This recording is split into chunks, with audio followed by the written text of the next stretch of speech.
Chapter 001. Return to 17 years old _1 pain. Intense pain. Like being pushed off a high building, her body was in a sudden state of weightlessness, reduced to bloody fragments. Na-young jerked to her senses, eyes fluttering open amid splitting headaches. Her blurry vision slowly cleared. So did the muffled sounds surrounding her. Na-young squinted her eyes. Dull yellow light from above flickered, resembling that of an old-fashioned light bulb commonly found in rural areas in the 70s and 80s. Enough to make one dizzy. Wah wah! The sudden wail of a newborn broke out in the air. Where was this? Why was there a crying child? Na-young suddenly realized that the situation before her eyes was all too familiar. Before Na-young could comprehend it over, a skinny and tall elderly woman burst in from outside, exclaiming excitedly, "It's born! My eldest grandson has been born. Let me see my eldest grandson. My precious eldest grandson, your grandma is here." The woman on the bed, holding the weeping infant, bore no smiles on her face, only shame in her eyes. "Mother, I'm sorry. It was not a boy. It was a girl." This was going to disappoint the old lady. The old Mrs. Mu swiftly pulled back the blanket covering the infant, tears streaking down her face as her countenance turned ominous. "My eldest grandson. Where is my eldest grandson? You wicked woman, give me back my eldest grandson." The abject weeping of the woman on the bed continued. I'm sorry, mother. I'm sorry I have failed the Mu family. But I promise I will give birth to a son for our Mu family in the next pregnancy." Next one. You have the nerve to talk about the next one. Think how many liabilities have you birthed? You old barren hen who can't produce sons. Mrs. Mu harshly stated. Get rid of it immediately. We, the Mu family, can't afford such a liability. These unspeakable words echoed in her ears. Na-young rubbed her temples with her hand. Suddenly, Na-young froze. This pair of hands was creamy and delicate, slender beyond measure. Her hands, scarred from time and trials, couldn't possibly be this beautiful. However, the small red birthmark on the tiger's mouth was undoubtedly hers. Na-young swiftly understood. These were her hands from when she was younger. If this wasn't a dream, then it was the summer of 1983, the year when she lost everything. At that time, her name was Mu-young. Na-young was the name she chose after escaping from this hellish ordeal. She was born into a family that favored sons over daughters. Her mother, Na-tsuehua, gave birth to 4 daughters, 3 of whom were cast away. Her father, Mu Jinbao, desired a son so much that he kept a mistress. Na-tsuehua not only served like cattle and horse for the mistress, but ultimately died under the heavy torment of that family. And her. She was sold to an old bachelor from the neighboring village by the mistress, suffering endless torment. And that ferocious, foul-mouthed person was her grandmother, Mrs. Mu. Previously, she failed to protect her mother and youngest sister. This time, even if it's just a dream, she will protect her mother and sister. Grandmother, please don't. Don't throw away my sister. Na-young shielded her mother and sister with her arms. A harsh slap swung towards Na-young from Mrs. Mu, and a bright imprint was left on Na-young's face. Shut up. Lost-generating child. How dare you defy me? Do you want to die? It hurt so much. A trickle of blood flowed from the corner of her mouth. Na-young covered her left cheek. Disbelief filled her eyes. Would a dream cause pain? This was not a dream. She had been reborn. She was back. Despite the dire situation, Na-young was still elated. This time, she was determined to take charge of her own destiny, to protect the ones around her and resist Mrs. Mu to the end. Na-young looked up at Mrs. Mu and said, Grandma, I am your own granddaughter. When you curse me as a loss, have you ever considered your own standing? Mrs. Mu, a woman herself who despised women, was utterly disgusting to Na-young. Mrs. Mu was speechless. Her murky eyes seemed like they might pop out. This little burden dared to talk back. However, this time, Mrs. Mu held back her reprimand. If she were to reprimand Na-young, doesn't it indirectly admit that she herself was a loss as well? You're utterly ungrateful. Move aside, or else I'll kill you. Mrs. Mu pushed away Na-young and grabbed the baby girl from Na-kuihua's hold. Grandma, she's also your granddaughter. Please, Don't throw her away. Faced with this situation, Young decided to plead with Mrs. Mu. Her sister, just born, would be nothing more than a meal for wild dogs if she was abandoned in the mountains.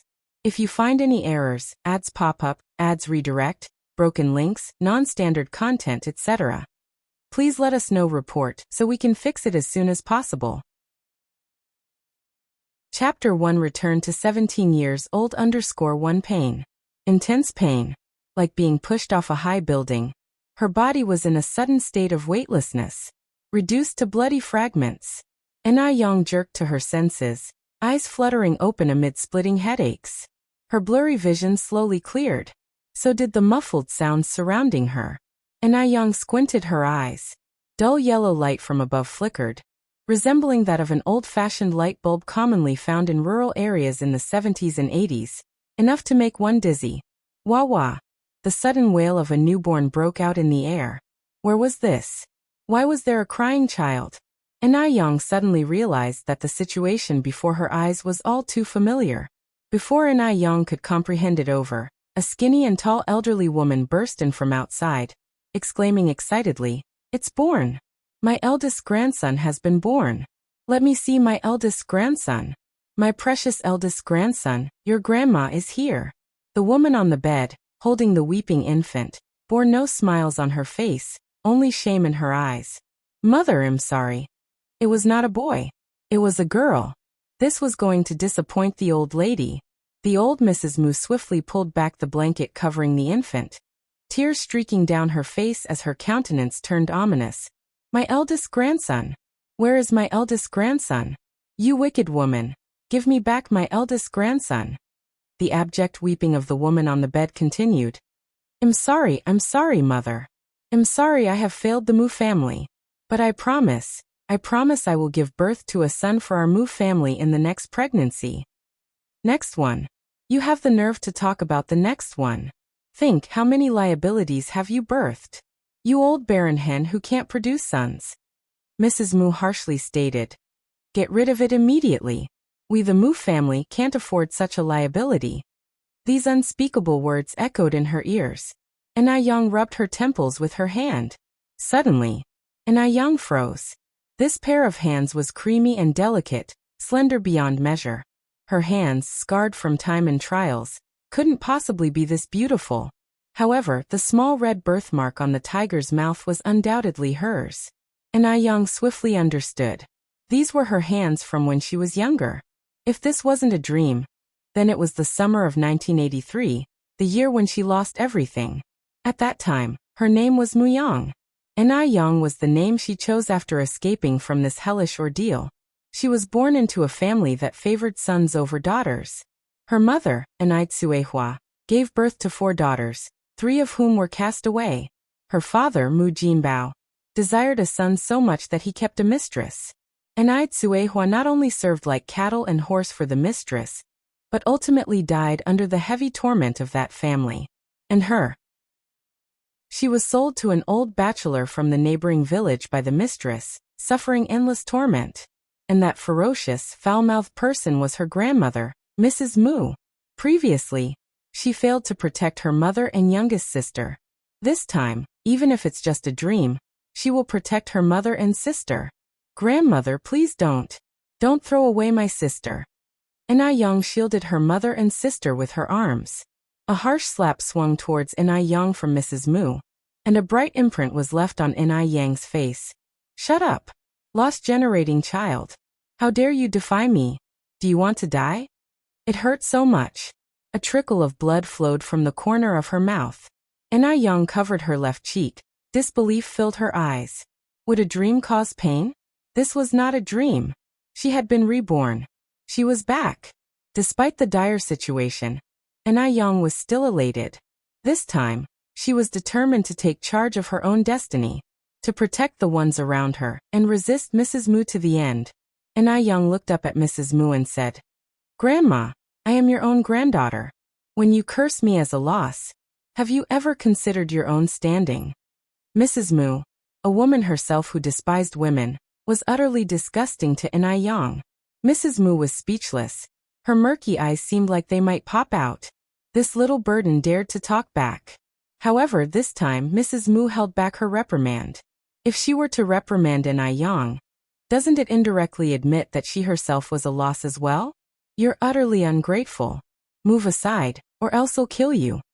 Mrs. Mu pushed away an Yang and grabbed the baby girl from Inai Quihua's hold. Grandma, she's also your granddaughter.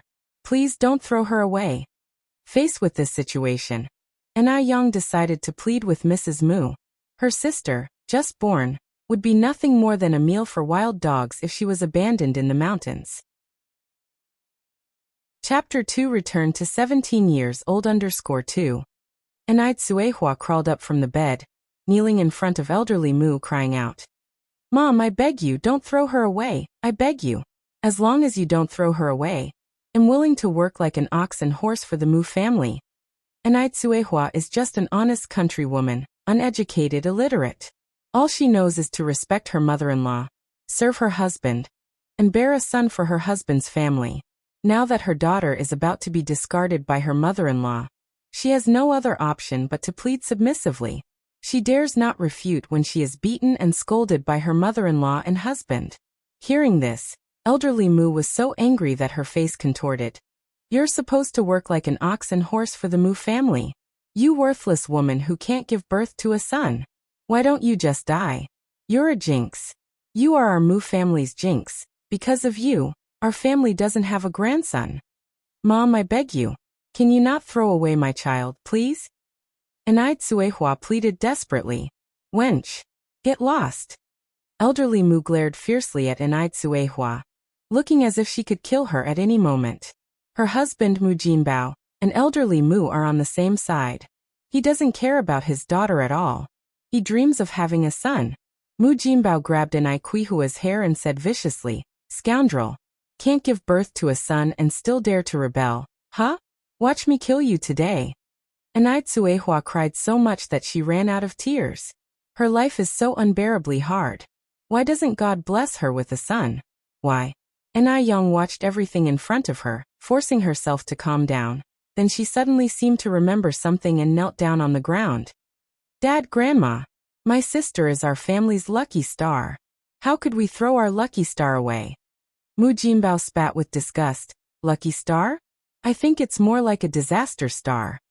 Inai Yang said seriously, "Dad, everything I said is true. Last night I dreamed of a fairy, and the fairy told me that my sister is our family's Kaibao girl, our family's lucky star. Not only will she bring prosperity to our family, she will also bring us a little brother. The fairy also said that my sister's feet have 6 small black moles, which are blessings from the fairy to bless our family. If you don't believe it, you can go and see if my sister's feet have 6 black moles." In her past life, when elderly Mu was about to throw her sister away, she heard elderly Mu say, "This worthless child even has 6 black moles on her feet." Luckily, Inai Yang remembered this sentence. Hearing this, elderly Mu squinted and looked at Mu Jinbao. "Jinbao, go and see if it's true." Mu Jinbao immediately walked to the bedside to look. After a while he joyfully said, "It's true. Mom, it's true. There are really 6 black moles. This is truly miraculous." People are somewhat superstitious in this era. After hearing this, the facial expression on elderly Mu's face changes. "May God bless us. Does this mean the Mu family will finally have descendants?" Elderly Mu was very excited. Inai Yang seized the opportunity to fan the flames. "Grandma, the fairy also said that the little brother has a special connection with Li Shu, and said that the little brother will be coming to our family in a few days." "Li Shu." Elderly Mu immediately changed her tone and laughed. Good, good, good. We won't throw her away for now. Let's name her Li Fuxing." "Li Shu is pregnant now. Isn't Li Shu the same as Li Shu? Oh my God. The child Li Shu's carrying really is a boy." Thinking about this, elderly Mu was overjoyed. Finally, the Mu family is going to have descendants. This is really a blessing from the gods. Hearing this, Inai Quihua's face lit up with joy. Holding her child, she quickly kowtowed. "Thank you, Mom, thank you, Mom. Fuxing, let's thank Grandma quickly." "Thank you, Grandma." Inai Tsuehua knew that they owed their gratitude to Inai Yang for what happened today. If not for Inai Yang, Her little daughter probably wouldn't have been able to escape the fate of being thrown away. But how did Yang know that her sister had 6 small black moles on her feet? After all, she wasn't there when the baby was born, and the baby had been wrapped up in swaddling all this time, so Yang couldn't have seen her feet. Elderly Mu looked at Tsuehua kneeling on the ground. Her face didn't look good. Enough, enough. Get up now. The clothes from last night have not been washed yet. Go wash them quickly. Do you expect me to wash them? Gave birth to a worthless child, and still want to enjoy postpartum rest? That was impossible. Tsuehua had given birth to 5 children, 3 of which were abandoned. She always returned to work immediately after giving birth. The idea of sitting the month was a distant dream for her. Yin felt sorry for her mother. It's bad for a woman who just gave birth to do laundry, she interrupted. Grandma, let me wash the clothes. The old lady Mu picked up a stick and hit Yin with it. You stupid girl. Born of low status. You think you're off the hook? Go cut grass on the back hill right now. The few goats of our house are still waiting for food. Yin did not dodge, but took the stick's hit. Only in the deepest pain could she see the reality. Thinking about it was indeed laughable.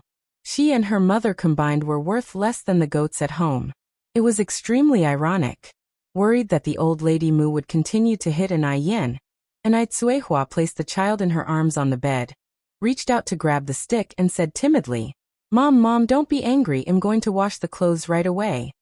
While she was talking, she was signaling to Yin, hoping that Yin would not talk back anymore. Yin's gaze was lowered, and nothing could be seen in her eyes. Go cut the grass already. Mu Jinbao pushed Yin out. Wretched thing. Go as far as possible. Yin's hand hidden in her sleeve clenched into a fist. Because of excessive force, her knuckles had already turned slightly white. Wait for it. This time, she would definitely take her mother and sister away from this living hell. Definitely. The old lady Mu gave Mu Jinbao a look, and he immediately understood, following her out. After the mother-in-law and husband left, Tsuehua breathed a sigh of relief, gently placing the sleeping child on the bed, and she then got up to wash the clothes. Arriving at the back hill, Yin cut the vegetables while sorting out the memories in her mind. In her previous life, she was schemed by a mistress to marry an old bachelor from a neighboring village. After the old bachelor died, she went to Beijing. Her life in Beijing was very hard, but she never forgot to study hard. She not only went to university, but also became a famous female entrepreneur, often appearing on television. In her previous life, she was killed. But she did not see who the murderer was, and she even had some difficulty remembering the cause of her death. However, considering the weightless state when she just woke up, she seemed to have died from falling from a building. But there was a very suspicious person in Yin's mind. That person was Li Xianxian. Yin's thoughts ran deep. However, she and Li Xianxian did not meet often, only 2 or 3 times. If Li Xianxian hadn't acted so strangely, she might not even remember what Li Xianxian looked like. Yin squinted her eyes, a glimmer of light flashing in her clear eyes. Now, since God has given her another chance to start over, she will cherish it. She will revenge the enemies. She will repay kindness.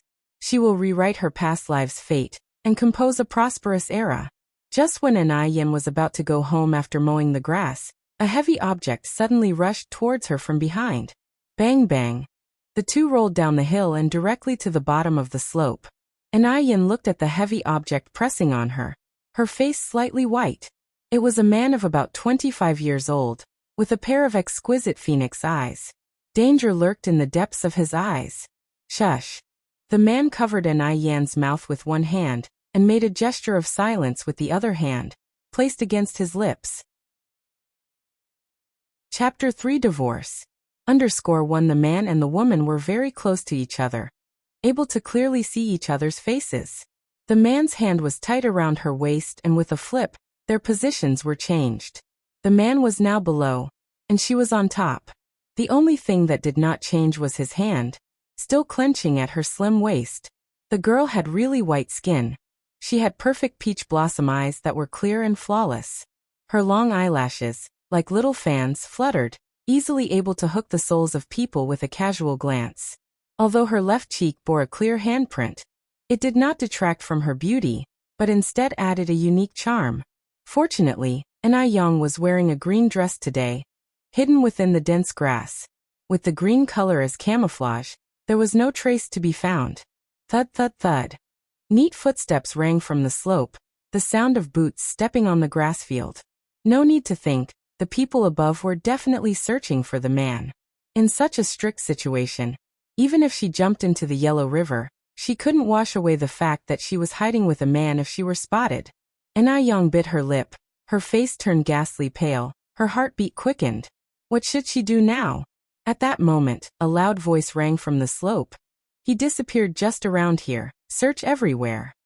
The footsteps immediately scattered. Nothing here. Nothing here either. The person slightly furrowed his brows, asking, "Have you searched down below?" "No." "Then go down there and check." "Okay. They are coming down." What should she do? Young almost lost her mind in anxiety. Chirp. Hiss hiss. Suddenly, sounds of fluttering bird wings echoed in the air, along with the hissing noise of a snake. There's a snake below. A snake can bite people. The approaching steps at this point halted. Hiss. Chirp, chirp. The chirping of the bird weakened. The snake's hisses became increasingly forceful. And, if the sound was any indication, the snake didn't seem small either. If bitten, a person could die, right? The person who originally intended to go down immediately retreated, heading upwards. There's no one down below. Let's check over there. Swish swish. The steady footsteps moved further and further away. However, Young was still holding her breath, fearing the others might double back, careful to listen to the movement above. The man beneath her slightly narrowed his eyes, just watching on. The person who had made those sounds just now was none other than this village girl. He truly couldn't believe that a simple village girl could have such superb mimicry skills. These sort of skills would take decades to perfect under the guidance of a master. But the girl in front of him, she looked no more than 16 or 17. Even if there had been a genuine snake and bird present, one wouldn't have been able to tell the difference. She was that convincing. Truly impressive. Young didn't have the leisure to pay attention to his expressions. She only stepped off him after all the men above had left completely. Sitting on the ground, she was panting heavily. She was very smart. Extremely smart, and at the same time very calm. How should she put it? She didn't really seem like a typical 16 or 17-year-old village girl. Her appearance was exceptional. Could an ordinary village girl possess such looks and adaptability? The man stood up from the ground, squinting his eyes. "What's your name?" "Young Yang." Young lied about her name. She wasn't stupid. She could tell that this man, with his vicious demeanor, wasn't someone good to deal with. She wasn't going to reveal her real name to him. Anyway, Ying and Yang are quite similar. "What's your surname?" The man continued to ask. "Mu," Young replied. Indeed, her surname is Mu now. She wasn't lying this time. "How did you learn to mimic voices?" The man's gaze was firmly locked on her, like a giant beast, making it somewhat suffocating. Young said, "This is the countryside. We have all sorts of animals around. I learned it growing up." Young had always been smart, and had a great memory. The man narrowed his eyes as if to question the truth of her words. Then he took out a wallet from his pocket and pulled out a bundle of cash. "This is my thanks.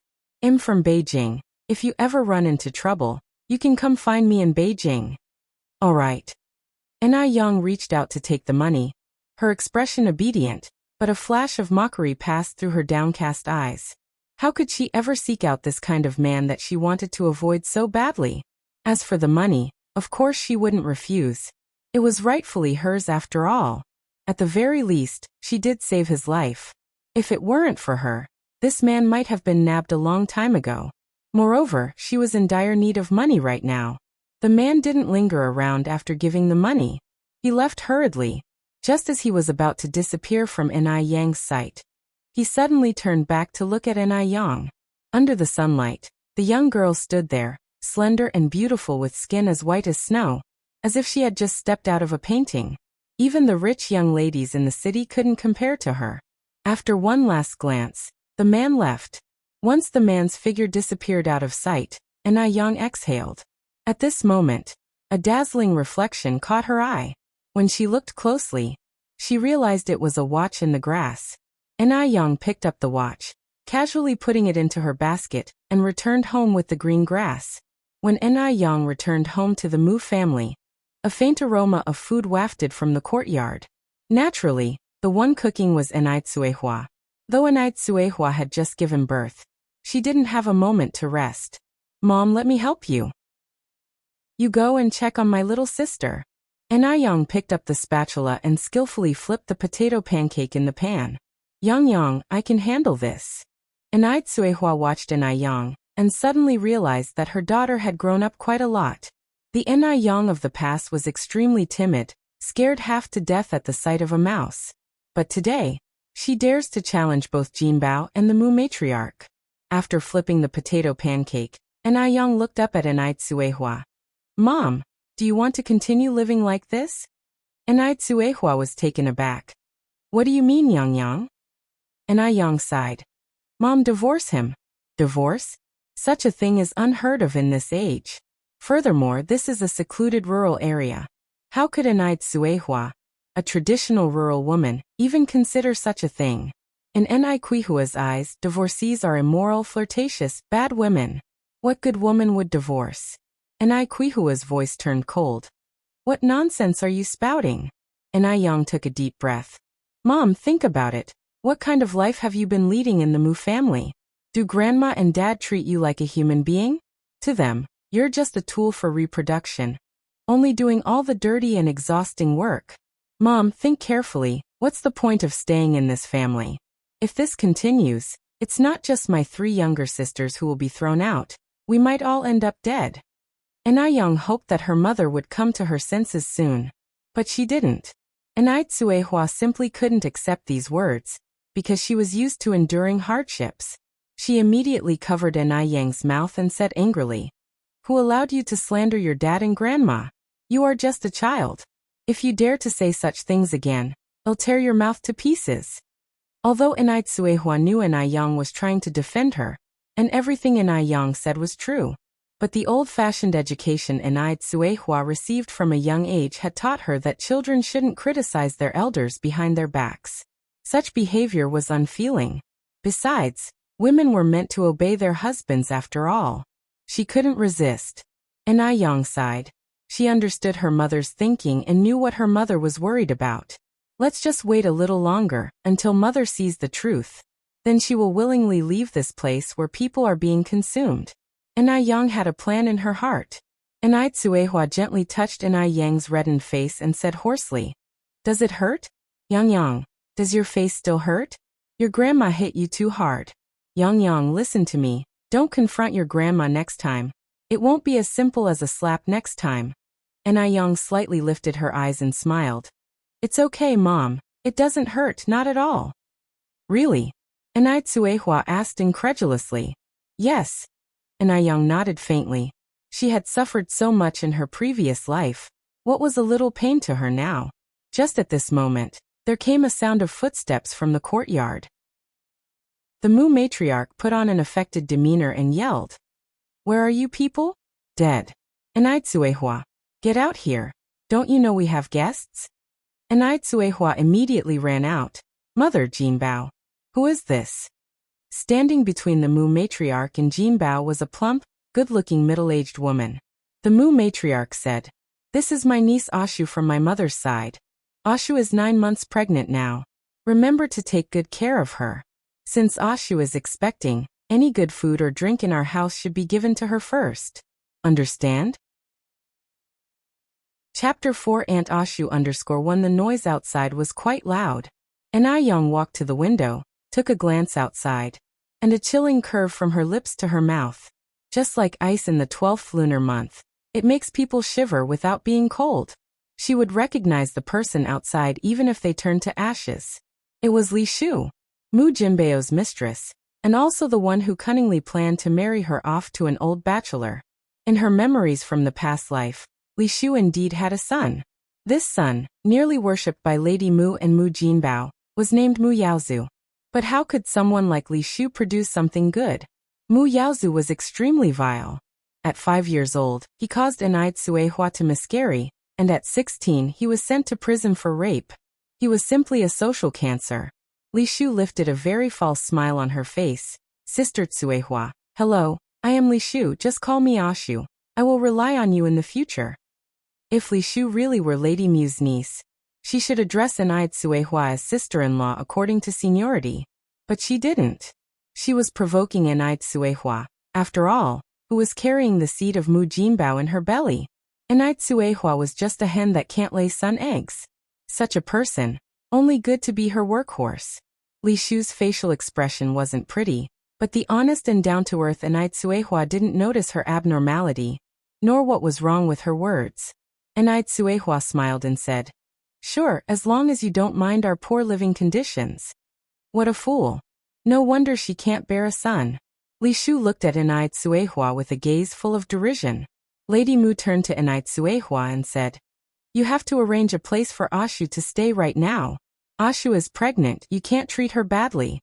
Lady Mu ordered around Enai Tsuehua just like a servant. In fact, in Lady Mu's eyes, Enai Tsuehua was even lower than a servant. She was an animal that anyone could bully at will. Enai Yang stood by the window, watching what was happening in the courtyard with cold eyes, a pale smile hooking at her bright red lips. Enai Tsuehua then says, "Then let Ashu and Yang Yang sleep in the same room. Yang Yang's bed is big enough, and Ashu is pregnant, so she can have someone to help her at night." Enai Tsuehua is just too kind, always thinking of others, but unfortunately, she was dealing with monsters. She would not get a good end. Hearing this, Lady Mu almost jumped in anger, shouting, "You bitch! I knew you were up to no good. Are you wishing something bad to happen to Ashu? To actually let Ashu sleep with that piece of trash?" If Li Shu and Enai Yang, that piece of trash, slept together, what if Li Shu also gave birth to good for nothing? Lady Mu didn't want to take such a risk. She couldn't risk it.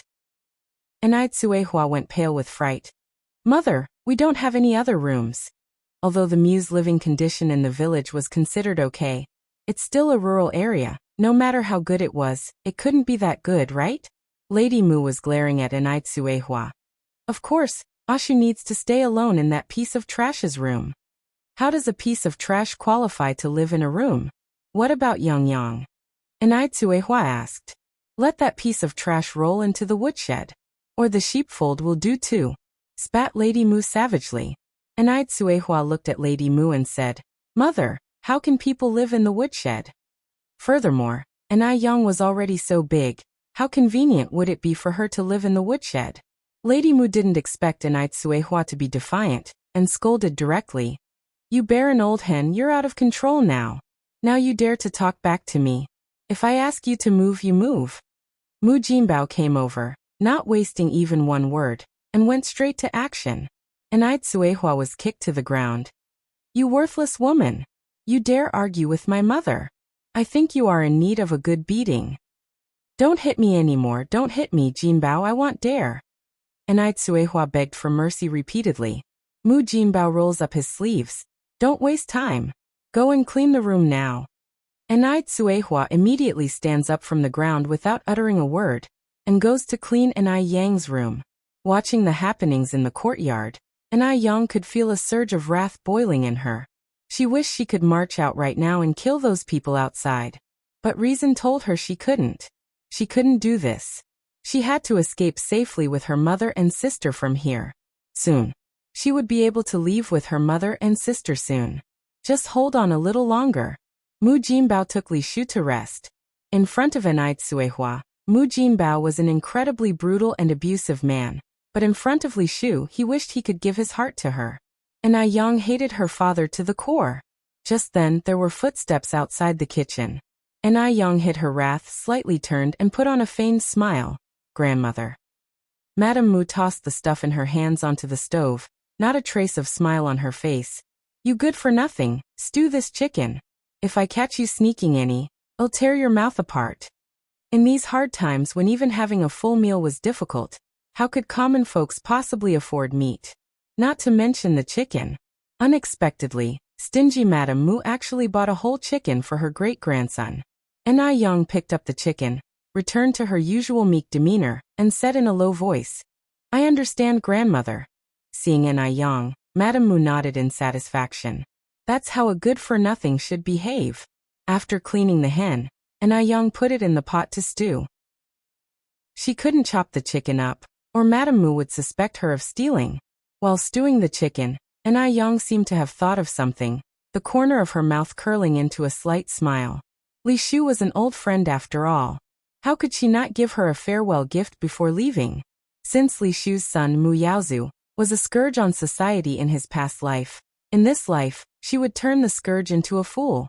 She would make him incapable of harming anyone again.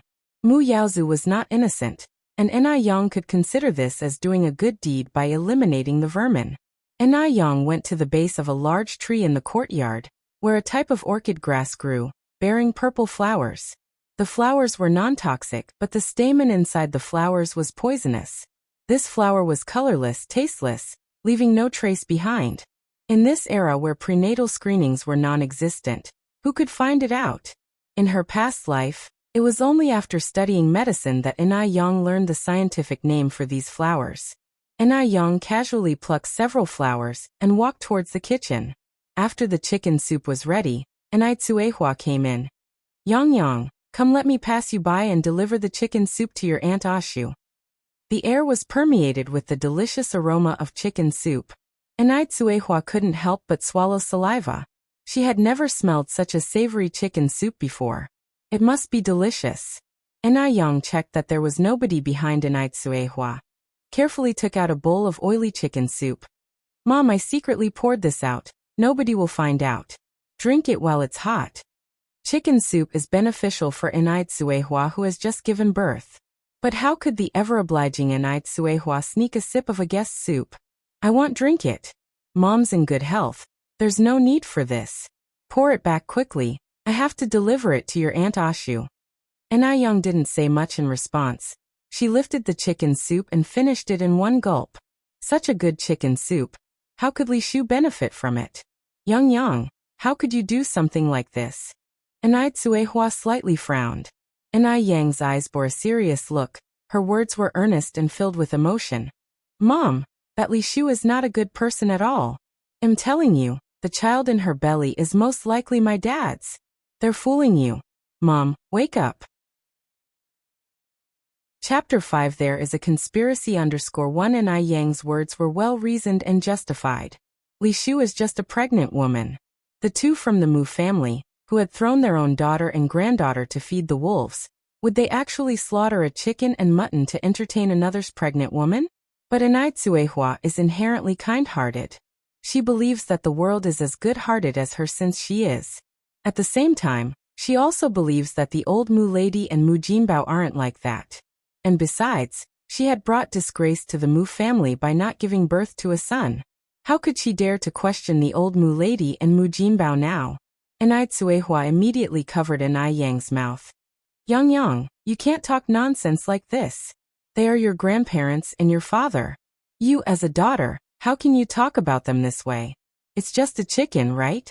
Aunt Ashu is pregnant, so your grandmother buying a chicken for her is only appropriate. You can't say such things in the future. If your father and grandmother heard this, they would beat you up. Do you understand? Enai Yang sighed again. Stupid. Enai Tsuehua is truly foolish.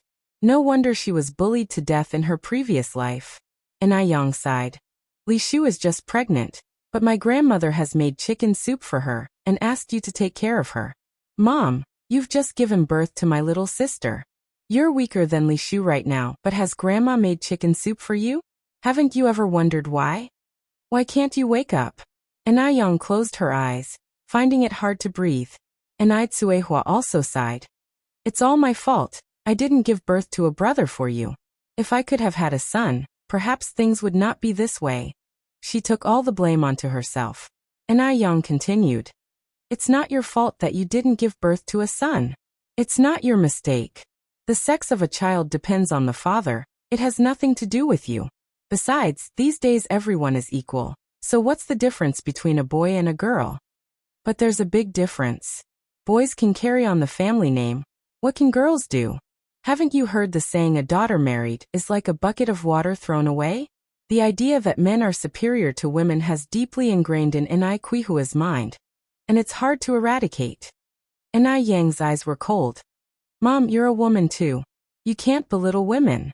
If you look down on yourself, who will respect you? Nai Tsuehua retorted. Regardless, girls are inferior to boys. Look at our village. Doesn't every family have a man as the head of the household? Yang, you are still young and it's normal that you don't understand these things. You'll understand when you get married and have your own family. Nai Yang closed her eyes. The one who is stubborn now is you. What paper? Nai Tsuehua was bewildered. She's illiterate and lacks formal education. How would she know what being stubborn meant? Nai Yang sighed. Forget it. Anyway, Nai Tsuehua will see the reality soon. There's no point in talking more at this point. Seeing that Nai Yang didn't continue, Nai Tsuehua said, Yang, I'm sorry. Your room is being occupied by your Aunt Ashu, as per your grandmother's orders. You might have to stay in the firewood room for now. I'm sorry I failed to protect you. Your mother is not competent. Nai Yang wiped the tears off Nai Quihua's face, her voice flat. It's okay, Mom, I'm not scared, don't cry. It's just the firewood room. What's there to be afraid of? After all, she won't be staying there long. Nai Tsuehua looked up at Nai Yang. Yang, you shouldn't resent your grandmother either. It's just that our home doesn't have enough rooms. It's my fault too. If I could have given you a brother, you wouldn't have had to suffer these indignities and you wouldn't have had to drop out of school. Nai Yang, only 17, had already dropped out of school. It wasn't that the family couldn't afford Nai Yang's schooling. It was the old lady Mu who didn't allow her to continue. In the old lady Mu's eyes, Nai Yang was a losing bet. Why would she waste money on a losing bet? Nai Tsuehua thought if she could have a son, the old lady Mu would definitely not be like this. Alas, it's her incompetence, causing her daughter to suffer alongside her. Nai Yang said, It's not your fault, Mom. Really, it's not your fault. Nai Tsuehua wiped her tears and took the pot of chicken soup that was already cooked. I'll go and deliver this chicken soup to your Aunt Ashu. You clean your mouth properly. Don't let your grandmother find out you've been sipping the soup. If the old lady Mu knew that Nai Yang was sneaking sips of chicken soup, she would certainly beat Nai Yang to death. I remember before, Madame Mu once beat Nai Yang half to death. Nai Tsuehua brought the chicken soup to Li Shu's room. Seeing the chicken soup, Li Shu laughed. Sister Tsuehua, I won't stand on ceremony with you then. Nai Tsuehua laughed. We are all family, no need to be polite. Even though there was a whole chicken and a big bowl of chicken soup, Li Shu finished it all by herself with ease. Because people in this era generally didn't have much to eat, they all had a healthy appetite. After she finished the chicken soup, Li Shu went for a walk in the village, and before she knew it, she arrived at the village office. Why did she go to the village office? Because the village office had a phone. But at that time, calling charge was quite expensive, 5 cents per minute. Li Shu paid for 5 minutes. Picking up the handset, she lowered her voice. Xian, I've made it to Mu Jinbeo's house now. The person on the other end of the call was nobody else but Li Shu's daughter, Li Xian. Li Xian was pleased. That's good, Mom. You have to give birth to my little brother in the Mu family. By the way, is Mu Jinbeo's daughter named Nai Yang? Nai Yang. Li Shu frowned slightly. No, her name is Mu Yang. On the other end of the phone, Li Xian also frowned. Then she must have changed her name. Li Shu curiously asked. Xian, why do you ask? Li Xian continued. Mom, let me tell you, this Mu Yang is my nemesis. She will block my financial and developmental path. You must help me get rid of her. As long as she's gone, there will be opportunities for me to prosper. Li Shu was stunned. What? Xian, what's going on? Li Xian said. You don't have to ask so much. Just do as I said. Mom, you must help me with this. Your daughter's future depends entirely on you. Li Shu hung up with a troubled expression on her face. How was she supposed to get rid of Nai Yang? Murdering is illegal. What should she do? Li Shu sighed, walking and thinking. Just then, a thought struck her. She remembered that an old bachelor cousin from her mother's side had also moved to this neighborhood. The old bachelor was in his 50s, wealthy but unable to marry a wife due to health issues. She could introduce Enai Yang to the old bachelor. After all, the old bachelor has always been dreaming of having a wife. By then, the old bachelor would be thrilled, and perhaps she could even benefit from it. Perfect. The more Li Shu thought about it, the more pleased she became. Her lips curved into a triumphant smile, and she moved briskly in the direction of the old bachelor's house. Coming out of the old bachelor's house, Li Shu maintained her triumphant smile. At dinner, Li Shu attempted to strike up a conversation with Enai Yang. Oh my! Yang Yang is such a beautiful girl. Enai Yang was indeed beautiful, just turning from her pair of exquisite peach blossom eyes. One could not help but fall for her. Which family in this area did their daughter look like this? She was so beautiful that it made people jealous. Enai Yang was nibbling a steamed bun, pretended not to hear Li Shu's words. Thud. At that moment, a sound of a table being hit echoed in the air. Useless thing. Are you mute? Your Aunt Ashu is talking to you. Don't you know to answer? Chapter 6 Good show _1 Who else could it be banging on the table, if not old lady Mu? Enai Yang didn't say a word. With a laugh, Li Shu smoothed things over. It's all right, kids will be kids. Don't be mad at her, auntie. Cold iciness filled Enai Yang's downcast eyes. Li Shu sure knows how to play the Good Samaritan. Does she really think Enai Yang is unaware of her ulterior motives? Enai Yang remembered being fooled by Li Shu's fake facade in her previous life. Li Shu had sold her to an old bachelor for 500 yuan. It wasn't until much later that Enai Yang discovered the true relationship between Li Shu and that old bachelor. It was disgusting. Even after a long time, every time Enai Yang recalled those experiences, she felt a chill run down her spine. Who would believe that such nightmares, akin to hell, were actually real, if they hadn't personally experienced them? Enai Yang simply kept her head lowered. In the eyes of others, she was simply a timid little country girl. Li Shu looked at Enai Yang with a sneer. This little country bumpkin. She wondered what she could achieve in the future to make Li Xianxian so scared. As far as Li Shu was concerned, Enai Yang wasn't even fit to lace Li Xianxian's shoes. Upon hearing Li Shu speak, old lady Mu's expression softened a bit. She chuckled and said, Ashu, you are always so kind. Not like this ungrateful girl. You ungrateful girl. Aren't you going to thank your Aunt Ashu? Enai Yang looked up at Li Shu, stuttered and said, Thank you, Aunt Ashu. Li Shu laughed, feeling very satisfied, convinced she had Enai Yang completely under her control, ready to manipulate at will. You're welcome, we're all family here. Come on my dear, eat more. Li Shu put a chicken leg in Enai Yang's bowl. Even old lady Mu was stunned. She couldn't even bear to eat that chicken leg herself, having saved it for her beloved grandson, and Li Shu had given it to that money-losing wretch. Enai Tsuehua was also surprised at Li Shu, moved to tears. It seemed she had misunderstood Li Shu before. Li Shu was a good woman. In the future, she would take good care of Li Shu. Enai Yang, of course, did not let go of the chicken leg. She immediately took a big bite and mumbled, Thank you, Aunt Ashu. You're really nice. You're even better than my mom. Li Shu said, Good girl, eat more, you're too thin. So pitiful. She was about to be sold to that old bachelor. And who knows what kind of torment she will endure. A sinister smile tugged at the corner of Li Shu's mouth. As Li Shu had a score to settle, after the meal, she specifically called old lady Mu and Mu Jinbao together to chat. After a roundabout discussion, Li Shu asked, Mother Jinbao, is Yan Yan still in school? Upon hearing this, old lady Mu looked disgusted. Why mention that wretch all of a sudden? Just a wretch, her sheer mention would ruin the mood. One can imagine how Enai Yang usually lived in the Mu family. Mu Jinbao responded, In school? Who's got the money to send her to school? We don't have the money for her to go. She was tutored by the literacy class in the village for a while, but she's dropped out long ago. Li Shu chimed in. That's right, girls get married off sooner or later. There's really no use in going to school. As the saying goes, a daughter married off is like a bucket of water thrown out.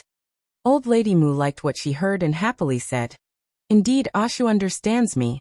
Not like that Enai Tsuehua, who only knows how to enrage me. She even had the audacity to ask me to pay for that wretch's education. She's shameless. Her money was for her beloved grandson's upbringing, not for a hopeless cause. Li Shu then asked, if Yan Yan is not going to school, then is she engaged? In the rural areas of this era, girls had no status at home. Their parents, fearing a wastage of food, mostly married them off early. Many girls were already married by the time they turned 15. Moreover, the family was also raising a child bride. Enai Yang was 17, the age when it was time to talk about marriage. Hearing this, Mu Jinbao shook his head. Not yet, but we're asking someone to look for opportunities. The main reason was to collect a larger dowry, but at that time in the rural areas, there were too many girls and none were wanted. The situation was financially difficult for everyone.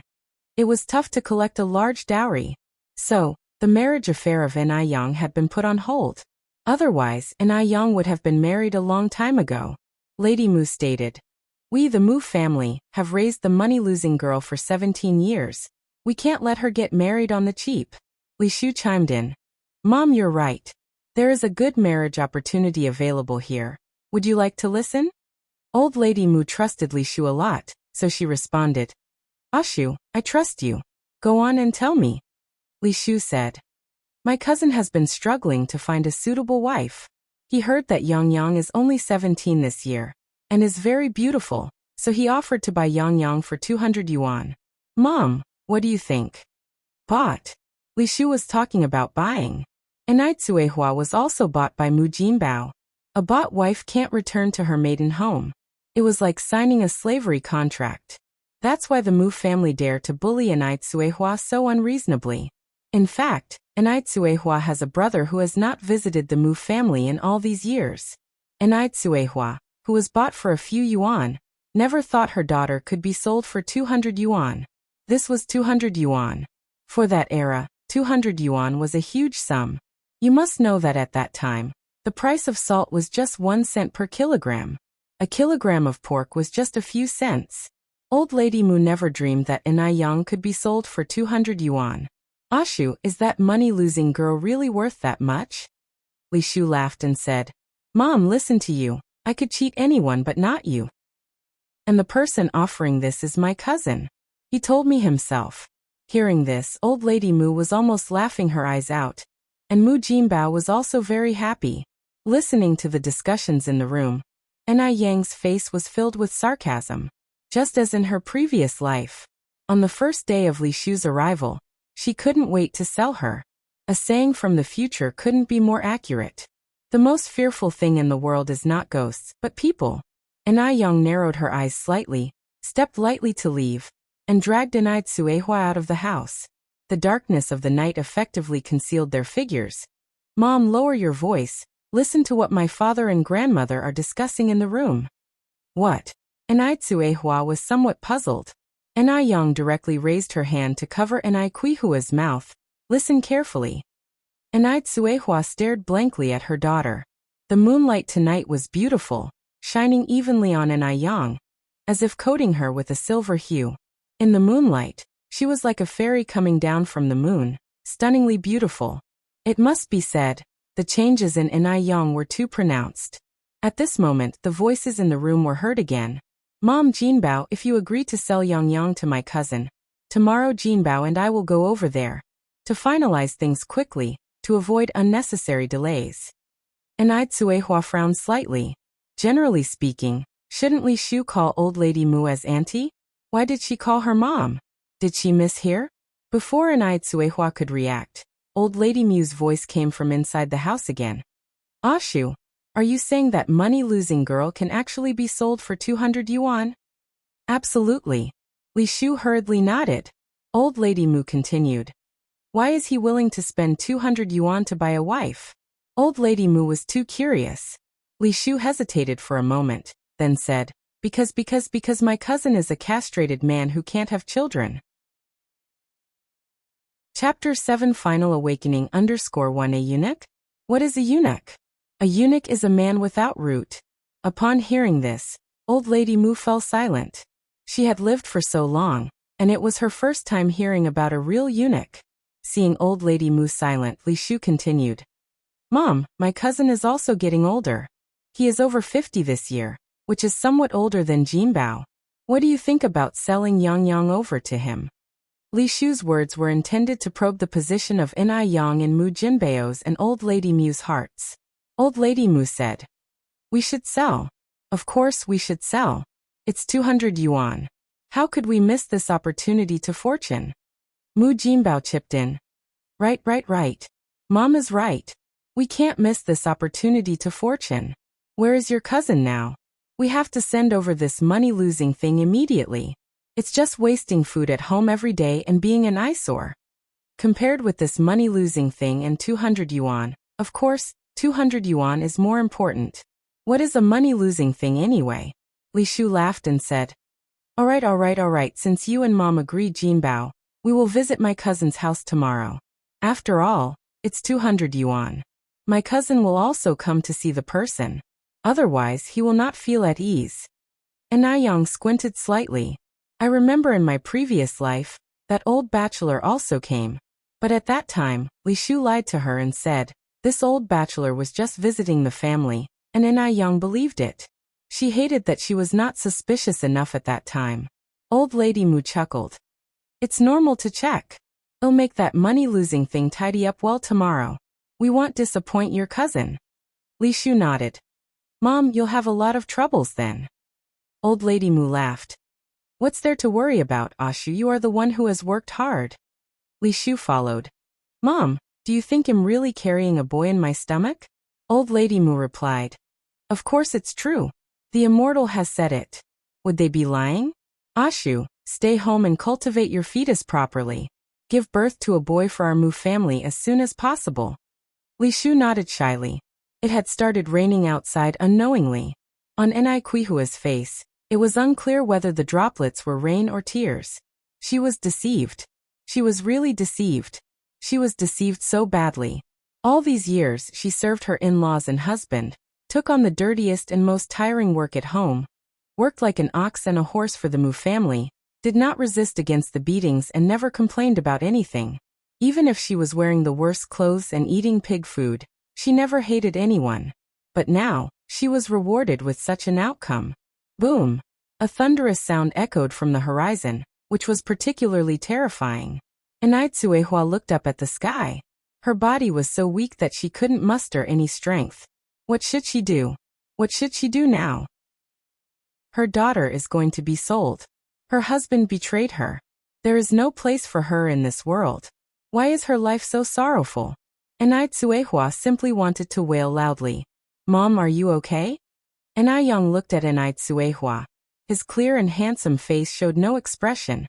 His calmness was beyond comprehension. I'm fine. Ni Cuehua stuttered, biting her lower lip. Her face was terribly pale.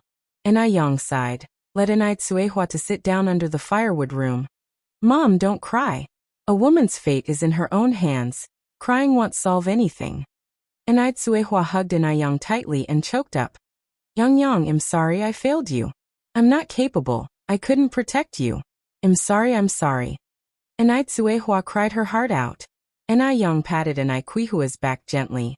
Mom, we can't stay in this home anymore. Staying here only means death. Let's get a divorce. Divorce again. But could she really get divorced? She is a woman with 2 children. If she divorces, how will she live in the future? And besides, a woman who divorces will be looked down upon. After divorce, where would they go? Ni Cuehua didn't know how to answer Ni Yang. Without a man, how would they survive? Even if it meant death, Ni Cuehua dared not divorce. In this feudal era, convincing a woman to divorce is incredibly difficult. Ni Yang continued, Mom, if you are unwilling to divorce, my younger sister will end up the same as me when she grows up. They will sell her to an eunuch. Afterward, Li Shu will be the mistress of this house, and there will be no place for us here. Mom, wake up. An eunuch. Her daughter would be sold to an eunuch. Ni Quihua's face turns pale. This cannot happen. She must protect her daughters. Even at the cost of her own life, she must protect her 2 daughters. Ni Cuehua stops crying, clutching a wooden stick tightly. Looking at Enai Quihua's emotional changes, Enai Yang sobbed. Mom, can I beg you? I really don't want to marry a eunuch. I really don't want to. Hearing Enai Yang's crying, Enai Quihua's heart clenched painfully. Yang, stop crying, stop crying. Enai Tsuehua hugged Enai Yang, sobbing. All right, Yang, I'll listen to you, I'll listen to you. Hearing this, a faint smile appeared at the corners of Enai Yang's mouth. Mom, you must start to stand up from now on. Don't worry, I will take you and my younger sister away from here. Under the night light, Enai Yang's attractive peach blossom eyes shone brightly, outshining all the stars in the sky. It seemed like Enai Tsuehua was seeing her daughter for the first time, and she nodded firmly. With a crisp crowing of a rooster, the day broke in the blink of an eye. The sun slowly rose from the east, and the air was filled with the fresh smell left after a rain. Enai Tsuehua was making breakfast in the kitchen. This morning, the Mu family was not home, and the small kitchen was filled with the aroma of fried eggs in sesame oil. Yang. Enai Tsuehua waved at Enai Yang. Mom. Enai Yang walked over. Enai Tsuehua scooped up 2 fried eggs from the pot. Eat these quickly. After a night of thinking, Enai Tsuehua had finally come to understand. She wouldn't be so foolish anymore. Enai Yang smiled. Mom, what about you? Enai Tsuehua replied. Don't worry, Mom's already eaten. These 2 are saved for you. Although it was just 2 fried eggs, it was the most delicious thing Enai Tsuehua had ever eaten. When she was with the Mu family, she could never even taste any meat. Enai Yang nodded and ate both fried eggs. After dinner, Enai Tsuehua quickly washed the dishes, while Enai Yang went out. Enai Tsuehua was always honest and compliant. No one in the Mu family would ever find out that she had been eating eggs secretly. Enai Yang didn't go out to play. She had something much more important to do. In her memory, a high-ranking official was visiting the countryside for inspection work with his secretary. She could ask the official for help. Ordinarily, Enai Yang should not remember the inspection work of such an official so vividly. But because the official encountered bandits on the road, who ended up stabbing him a few times. Without immediate first aid, the official and his secretary died. That incident created quite a commotion, causing panic among the people. Enai Yang hurriedly walked down the path from her memory, and when she got to a dense thicket, she saw 2 figures sitting by the road. There was a pool of blood on the ground. One of them saw Enai Yang and weakly said, Little comrade, over here, over here. Chapter 8 Done_1 This road was extremely quiet, seldom used by people. This was why it took more than 10 minutes before anyone noticed the criminals had fled. During this time, there was no smartphone or pager. They had no way to contact the outside world. They were severely injured and could only sit by the road at the mercy of death. At this moment, a person finally came by. Though it was just a little girl, she filled the 2 with hope. How wonderful! They were saved. They were finally saved. Enai Yang ran over. Uncles, what happened to you 2? The slightly older man replied. Little girl, it's not safe here. Quickly go and call for help. The criminals might have fled, but they could return at any moment. However, Enai Yang remained calm despite the increasingly dangerous situation. With a serene expression, she took the 2 men's wrists in her hands. Uncles, your wounds are severe. If I run back now to call for help, it may be too late for you. Upon hearing this, the middle-aged man was taken aback. Yo, young comrade, do you possess medical skills? It was inconceivable that such a young girl would have such knowledge. They were destined not to die. Enai Yang nodded. Uncle, please preserve your strength by remaining silent. In her previous life, she was in the catering industry, where medical skills were indispensable. Among the 2 men, one was more seriously injured than the other. Enai Yang chose to treat the more severely injured first. The most important thing for knife wounds was to stop bleeding and stitch up the wound. Because she had come prepared, Enai Yang had brought 2 sewing needles and some herbal medicine for hemostasis and analgesia from her home. Given the limited conditions, she could only make do with the sewing needles. She took out a sewing needle and then said, I am going to stitch your wound now. It might hurt a bit, so bear with it. Okay, the man responded with a nod. Enai Yang calmly stitched the man's wounds. her face showing a level of calm that was devoid of any extraneous expression, as if she was merely sewing clothing. After stitching the wound, Yang applied the hemostasis herbal medicine to it. The man sucked in a cold breath due to the pain, but the wound indeed stopped bleeding. After treating this man, Yang then cared for the middle-aged man. About 10 minutes later, Yang wiped the sweat from her forehead. "Uncles, your lives are no longer in danger." After receiving treatment, their physical condition improved considerably. The middle-aged man expressed his gratitude. "Comrade, you are truly remarkable. Could I trouble you for one more thing?" "Go ahead." Yang responded. The middle-aged man then said, "My surname is Zhou. My name is Zhou Changjung. I came from the township. Could you help me to make a trip to the township?" At present, they could still not walk due to the severity of their wounds. Yang nodded, "No problem." Zhou Changjung pointed to the bicycle roadside. "Young comrade, you can ride my bicycle. Just go to the police station. After explaining the situation, they will come back with you." "Okay, I will go now." Yang hopped on the bicycle and pedaled swiftly toward the township. Yang successfully arrived at the police station. The officer's face turned pallid when he heard the situation. He immediately dispatched officers and an ambulance, before accompanying Yang back to the scene. After examination, the doctor exclaimed in fear, "Mr. Zhou, thank goodness that young lady treated you in time. If it was any later, your life could have been in danger." Zhou Changjing asked, "How is Secretary Wu?" The doctor soothed, "You don't need to worry. Secretary Wu is also fine." "That's good." Zhou Changjing sighed with relief. "We must thank that young comrade. Where is she now?"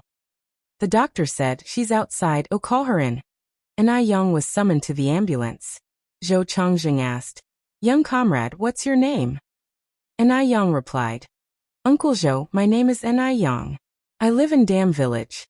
After hearing Yang's words, Zhou Changjing nodded. "Young comrade, don't worry. I will definitely ensure justice is served for you and give you your freedom." "Thank you." Yang bowed to Zhou Changjing. When Yang returned to the Mu family, there was a faint smile on her face. Yang is back. Tsuehua came out from inside. Hum. Yang nodded. "Where are the others?" Tsuehua looked at the gate of the yard. "They're not back yet." Just as she was speaking, the old Granny Mu helped Li Shu, who was being crutched by Mu Jinbao, into the house. Li Shu was like a queen. When Granny Mu saw Tsuehua and her daughter, she began to swear at them. "You stand there like death itself. Don't you have work to do?" Tsuehua nodded like she always did. "Yes, Mom. Yang and I will get right to it." Granny Mu no longer bothered with Tsuehua. She took Li Shu to the living room and closed the door. Once inside, Granny Mu could not help but ask, "Ashu, what did your cousin say?" Li Shu laughed and said, "My cousin of course agreed. He will be coming over to pick up Yang tomorrow." Upon hearing this, Granny Mu was taken aback. "Tomorrow? So soon?" Li Shu nodded. Mu Jinbao chuckled. "Mom, are you not willing to let go of that useless girl?" "Reluctant? How could that be possible? What was there to be reluctant about a useless girl?" Granny Mu said, "We are during the busiest farming season at the moment. If that useless girl is gone, who will harvest our paddy?" Despite Yang's slight frame, she was agile and capable when it came to farm work. If Yang left, who would harvest their rice? That was Granny Mu's concern. Was she supposed to go down to the field in her old age? Mu Jinbao chimed in. "Mom, don't forget, we still have an old work ox in our house." This old work ox was naturally Tsuehua. Granny Mu countered. How long it would take her to do it all by herself. By then, the rice is probably all eaten by sparrows. The ripe rice was most attractive to sparrows. Upon saying that, Granny Mu continued. "Ashu, can you discuss with your cousin if it's possible to take that useless girl away later?" "That might not be possible," Li Shu said with some difficulty.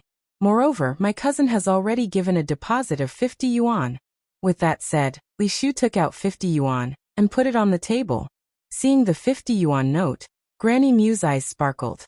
She quickly pocketed the money. "That's settled then.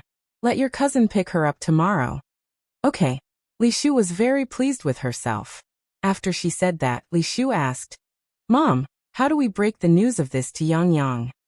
Granny Mu responded, Leave that to me. That brat wouldn't dare to make any trouble. Li Shu nodded. I'll leave it to you. With the problematic In Yang finally out of the way, Li Shu was very pleased with herself. She quickly made an excuse and went to the village department to call Li Xianxian and give him good news. Xianxian, I've taken care of the problem.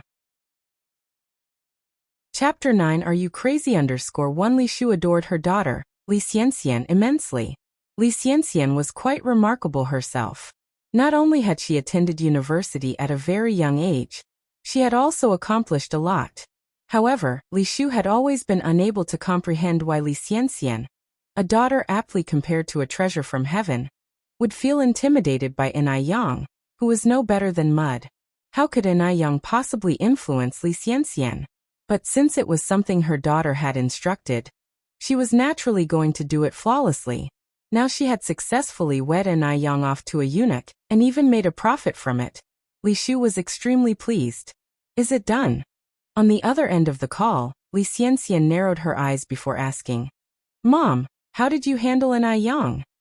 Li Shu looked around as she spoke. Xianxian, do you still remember your distant cousin, Wang Dazhuang? There was a moment of silence on the other line. Mom, are you implying? Li Xianxian had a fairly strong impression of her cousin, Wang Dazhuang. Wang Dazhuang, who was more than 50 years old, had never married. He had a physical disability, and because of it, his mentality was quite distorted. Often he would abuse animals. If In Yang were married to him, it would be like plunging into a fiery pit. She would never see the light again in her life. A sinister smile curved at the corners of Li Xianxian's lips. Li Shu laughed and nodded. Exactly, that's what I mean. Li Xianxian continued. What if she runs away? Don't worry with Mom here. That wild girl won't be able to escape, reassured Li Shu confidently. Li Xianxian replied, All right, Mom. This matter is up to you. You must keep an eye on her. As the cost of phone calls was exorbitant back then, the mother-daughter conversation ended shortly. Li Shu returned to the Mu family home. The Mu family was all seated at the dining table, waiting for her to come back for dinner. Ashu is back, let's sit down for dinner. Elder Mrs. Mu beckoned Li Shu to sit down. Mu Jinbao pulled out a chair for Li Shu.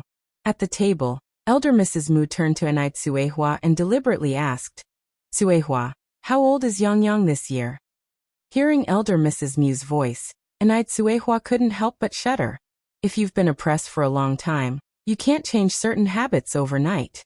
Anai Tsuehua replied, Yang Yang is 17 this year. Elder Mrs. Mu continued, a 17-year-old girl. And yet she sits idly at home all day. When I was 17, Jinbao was already 3 years old. In those days, getting married and having children at a young age was common. Anai Tsuehua naively responded, Mother, why don't we let Yang Yang continue her studies? Study? Exclaimed Elder Mrs. Mu. Anai Tsuehua, you really dare say? Where do we get the money for her schooling? Besides, what's the use of a liability like her going to school? Anai Tsuehua added, But Yang Yang is still so young, what can she do if she doesn't study? Li Shu stifled her laughter and said, Sister Tsuehua, hasn't Aunt mentioned it? When she was 17, Brother Jinbao was already 3 years old. I think Yang Yang should marry early. Then we, her maternal family, can benefit from it. Otherwise, she's just wasting food at home. Li Shu didn't bother hiding her intentions in her words. That's because Anai Tsuehua was just a fool in front of her. Anai Tsuehua burst into fury at that very moment. Li Shu, our family's business doesn't seem to be your concern, an outsider. Slam. Elder Mrs. Mu pounded on the table and stood up, her gaze fierce, like a ferocious demon. Anai Tsuehua, you barren wretch. Who's the outsider? I think you're asking for it. Jinbao. Mu Jinbao immediately rolled up his sleeves and stood up. You wretched woman, say that again. Beating his wife was a regular affair for Mu Jinbao, who told Anai Tsuehua not to be capable, not making a son. In the countryside, without a son at home, one is not only despised as extinct, one also has to be ridiculed and belittled. Enai Tsuehua looked at Mu Jinbao with red eyes. Mu Jinbao, we've been married for 17 years. How have you treated me these whole 17 years? You have either beaten me or insulted me every day. You never once had a kind face for me. I've borne you 5 daughters, with you discarding 3. Mu Jinbao, you too are the biological father of these children. How could you bear to do it? Nothing matters at all. Enai Tsuehua dares to talk to him like that now. It must be known that before she would neither hit back when beaten nor retort when insulted. This cheap woman. Has she gone mad? Mu Jinbao's eyes turned red with rage. Veins protruded on his face. Enai Tsuehua knew that this was the prelude to him wanting to beat someone. Every time Mu Jinbao wanted to beat someone, he put out this ghost-like appearance. And each time, he would beat her to within inches of her life. His methods were shocking to everyone. Remembering those experiences, Enai Tsuehua shuddered with fear. Mu Jinbao raised his fist to hit Enai Tsuehua. Enai Tsuehua was gripped with terror, and momentarily forgot to resist. Dad, you're getting old. It's easy to wrench your back if you start fighting. Enai Yang came over, and stood in front of Enai Tsuehua, reaching out to grab Mu Jinbao's hand, and then said, Dad, Aunt Ashu is right. I'm 17 years old this year. It's a waste to sit around at home doing nothing. Better to marry into a good family sooner rather than later. So, I wonder, does Aunt Ashu have some outstanding young men to recommend me? Enai Yang trained in fighting arts and taekwondo in her former life, so she has some basic skills in martial arts. Furthermore, what surprised Enai Yang was that since saving that big official yesterday, her 5 senses had become a lot sharper than the average person, particularly her strength. It felt as though she had an endless supply of energy. Otherwise, she wouldn't have held Mu Jinbao's arm so effortlessly. Mu Jinbao looked at Enai Yang incredulously. How is it that this useless creature's strength could be so great? His expression was a bit unnatural as he said, Your Aunt Ashu treats you so well. She would definitely not harm you. Relax, she has introduced you to a good family. Not only is the young man handsome, but his family also has money. When you marry and go there, you can enjoy your life. Enai Yang smirked slightly. Aunt Ashu will not harm me. Dad, you are my biological father. Will you harm me? He had introduced her to a good family? A young man? Mu Jinbao sure knows how to tell lies with his eyes wide open. Seeing Enai Yang like this, somehow made Mu Jinbao feel a bit panicked, especially when Enai Yang said the words biological father. It was clear that he was the elder, but it felt as if Enai Yang was the elder. It was really too strange. Stammering, Mu Jinbao said, I am your biological father. How could I harm you? Enai Yang gave a faint smile, releasing Mu Jinbao's wrist. Right, you are my biological father. How could a biological father harm his own daughter? In the past, she also did not believe that a biological father would harm his own daughter. Later, the reality told her how ridiculous her ideas were. Li Shu came over from the other side, smiling and saying, Yang, since you have agreed, then let's settle this. Aunt Ashu has already spoken to the young man. He will be coming over tomorrow morning. You should dress up nicely, you better not disappoint him. Enai Yang looked up to Li Shu, smiling and saying, All right, Aunt Ashu, rest assured, I promise I won't disappoint them. Chapter 10, Big Shot. _1 Li Shu looked at Enai Yang, her eyes full of mockery. This little girl is just too stupid. Even more stupid than she had imagined. Someone sells her, and she still counts the money for them. Even Li Xianxian was scared of her. Li Xianxian smiled and said, Good Yang, that's what it is. A girl should be obedient, so that she can have good days after she gets married. Enai Yang nodded. Aunt Ashu is right. Enai Tsuehua looked at Enai Yang somewhat unbelievably from the side. What's going on with this kid? How could she agree to meet that eunuch? Didn't she say she wanted to leave this place with her mother and sister? Enai Tsuehua anxiously looked at Enai Yang, her eyes seeming to have 1,000 words to say. Enai Yang slightly raised her eyes, met Enai Quihua's gaze, with a faint smile in her eyes. Oddly, Enai Tsuehua felt a sense of assurance seeing the look in her eyes. The deal was settled. Old Lady Mu slapped the table and said, All right, let's start the meal. Because she was about to sell Enai Yang to the old bachelor, Old Lady Mu didn't make it hard for Tsuehua at the dinner table. She even graciously allowed Tsuehua to eat an extra bowl of porridge. After the meal, Old Lady Mu took out a pink dress and handed it to Yang. Yang, this is a dress that Grandma especially asked someone to buy in the city. It costs 2 yuan. You should wear it tomorrow. At any other time, where would Old Lady Mu be willing to spend money to buy new clothes for Yang? But now it's different. Yang can now be sold for 200 yuan. What if she looks dirty and the man doesn't like her? Between 200 yuan and 2 yuan, of course, 200 yuan is more important. Yang joyfully took the clothes. Wow. Such a beautiful dress. Thank you, Grandma. You're so good. This sentence, "you're so good," Grandma made Old Lady Mu feel a bit uneasy for some reason. What's up with this little brat Yang? Old Lady Mu looked at Yang and said, "I'm your grandma, how can I not be good?" No matter what, Yang can't change the fact that she is her grandma. She is her grandma. She can sell Yang to whomever she wants. Thinking this way, Old Lady Mu felt a little relieved. Yang gave a faint smile. "Yes, Grandma, you're the best. If there's nothing else, Mom and I will go wash the dishes in the kitchen." "Go ahead." Old Lady Mu waved her hand casually. "By the way, feed the sheep." "Understood." Yang obediently answered. Watching the retreating figures of Yang and Tsuehua disappearing into the kitchen, Old Lady Mu looked at Li Shu, somewhat unsure. "Ashu, are you sure you and your distant cousin have discussed everything clearly?" She didn't know why, but Old Lady Mu always felt her heart keep thumping, like something big was about to happen. Li Shu laughed. "Mom, rest assured, my cousin will come early tomorrow morning, and Yang is so pretty. This marriage contract won't escape." Old Lady Mu nodded. "That's good." In the kitchen, Tsuehua looked at Yang with a worried expression. Yang, why did you agree to your grandma just now? If we really meet the man tomorrow, can we still get away? The Mu family treats her as a free workhorse and Yang as a money tree. Under these circumstances, can she really successfully divorce Mu Jinbao?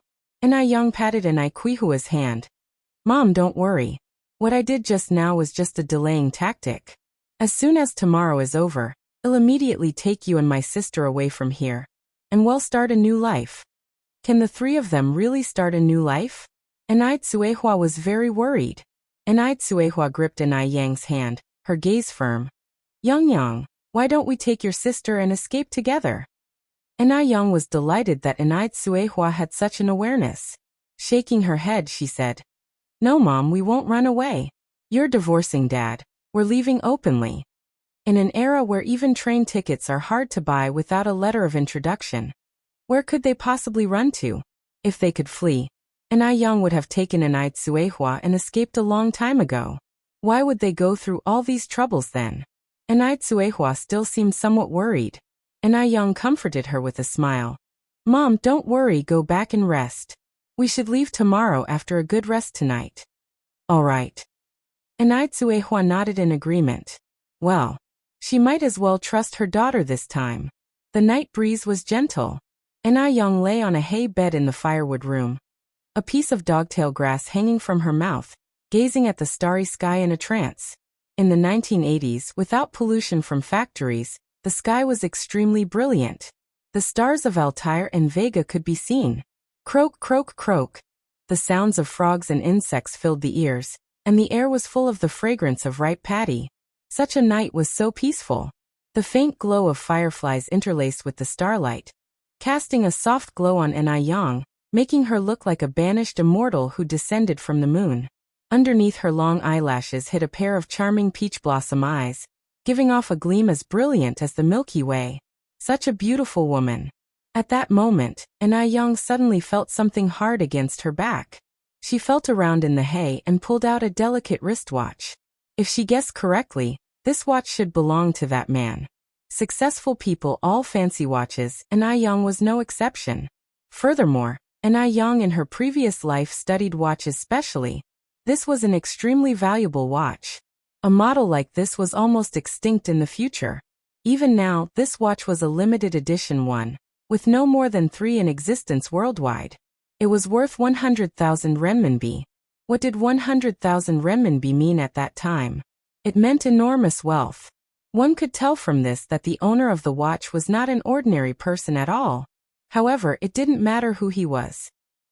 She couldn't afford to mess with a guy covered in blood like him. Na Yang placed the watch back into the hay, squinted her eyes, and started to sleep, thinking that she could leave this hellhole the next day. A faint smile appeared on Na Yang's face. The time passed quickly, and in the blink of an eye, it was the next morning. The golden sunlight filled the earth. Early in the morning, Na Tsuehua was already busy in the kitchen.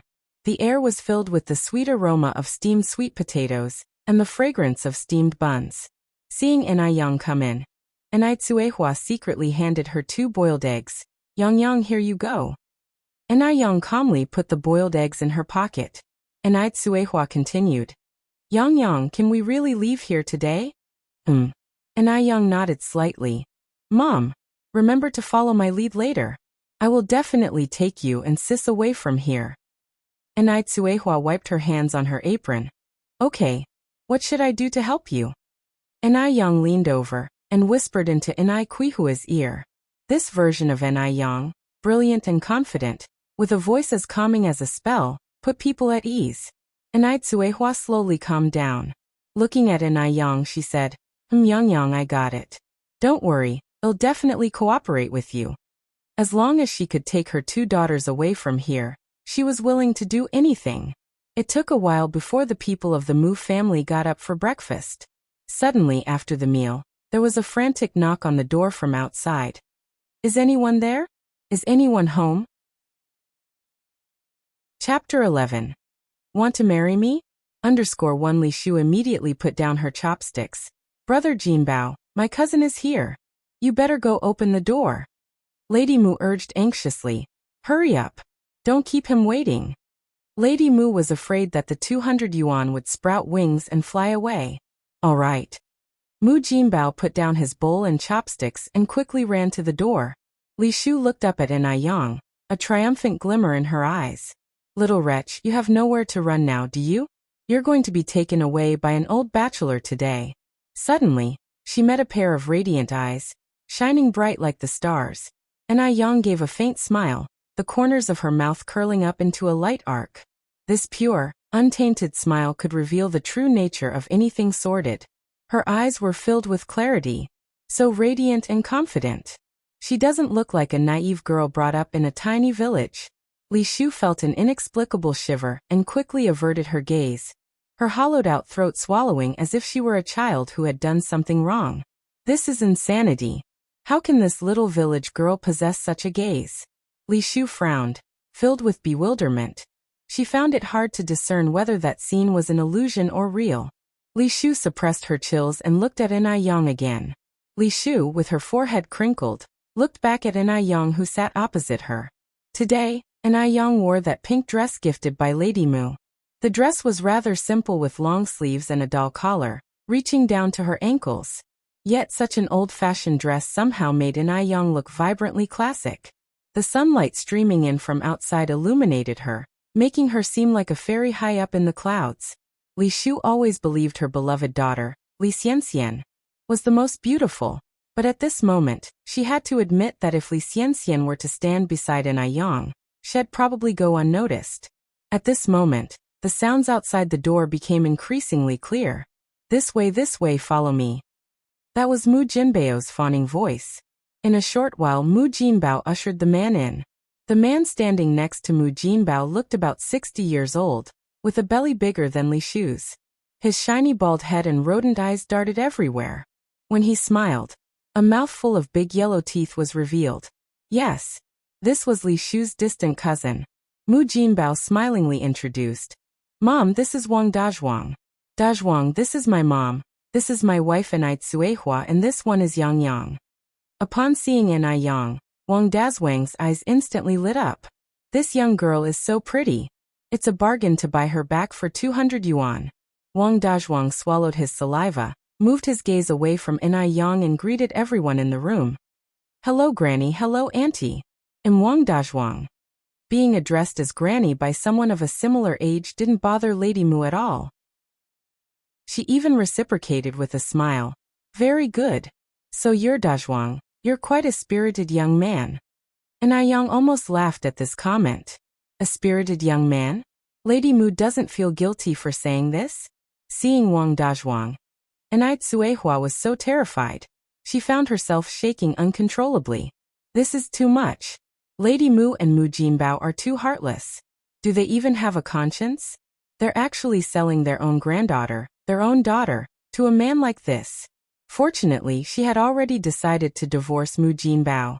Once again seeing Wang Dazhuang, Anai Yang looked calm on the outside, but a storm was brewing within. She wishes she could rip Wang Dazhuang into pieces with her bare hands. But reason tells her she can't.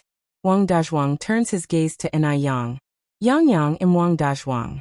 I'm here to take you home. Anai Yang slightly lifts her head. Sir, why did you come alone? Didn't your son come with you? Sir? She actually called him sir. Wang Dazhuang looks at Anai Yang in disbelief. Anai Yang says in surprise. Sir, aren't you here for your son's matchmaking event? Wang Dazhuang becomes incredibly embarrassed. He's a eunuch. Where would he get a son from? The matriarch of the Mu family looks at Anai Yang unhappily. How could you speak like that? Dazhuang is your intended match. Then she turns to Wang Dazhuang with a compassionate look. Dazhuang, don't be upset. Yang speaks without intending to hurt you. She is afraid that Anai Yang has ticked off Wang Dazhuang, and that 200 yuan will be wasted. Wang Dazhuang laughs. Why would I be angry?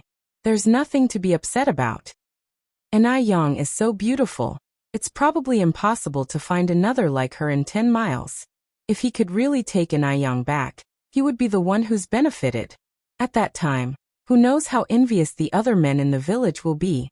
Oh, Anai Yang looks at Wang Dazhuang. So you're Wang Dazhu, right? Yes, I am. Wang Dazhu hastily nods. Anai Yang looks Wang Dazhu up and down, her eyes filled with ridicule. Someone like you, also dreaming to touch a swan? What are you babbling about, you ungrateful girl? The old lady from the Mu family stands up in anger. I think you and Dazhuang are a match made in heaven, a perfect couple. Dazhuang is a very promising young man. How could he not be good enough for you? If anyone's not good enough, it's you who's not good enough for Dazhuang. Li Shu quickly says. That's right, cousin, my aunt is right. Don't be angry, Yang is still a child. She speaks without thinking.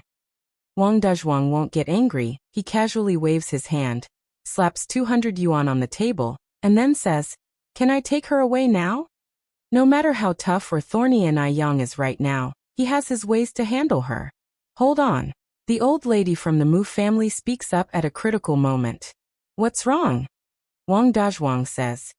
I've paid the money. Do you have any doubts? The old lady from the Mu family continues. You can't take her away right now. Why? Wang Dazhuang becomes impatient. The old lady from the Mu family says righteously. Although our Mu family is poor, we can't resort to selling our daughters.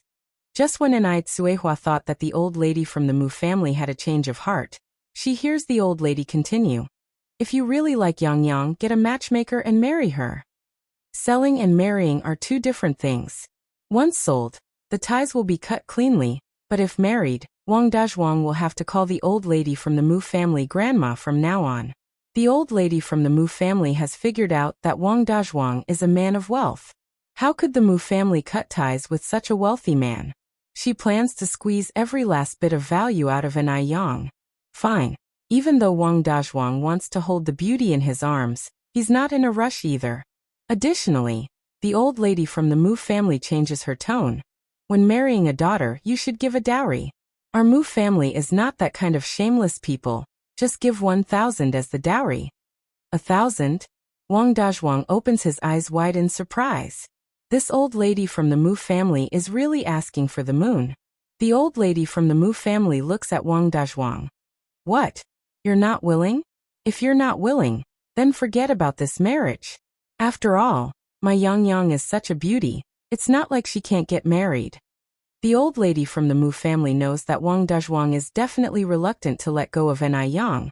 That's why she dared to ask for a sky-high price of 1,000 yuan. Li Shu also looks at the old lady from the Mu family in shock. She really didn't expect this old lady to be so cruel. Asking for 1,000 yuan right off the bat. Wang Dazhuang hesitates for a moment. then grits his teeth and says, "All right, 1,000 it is. And Ai Yang is so beautiful, 1,000 yuan is worth it." Chapter 12.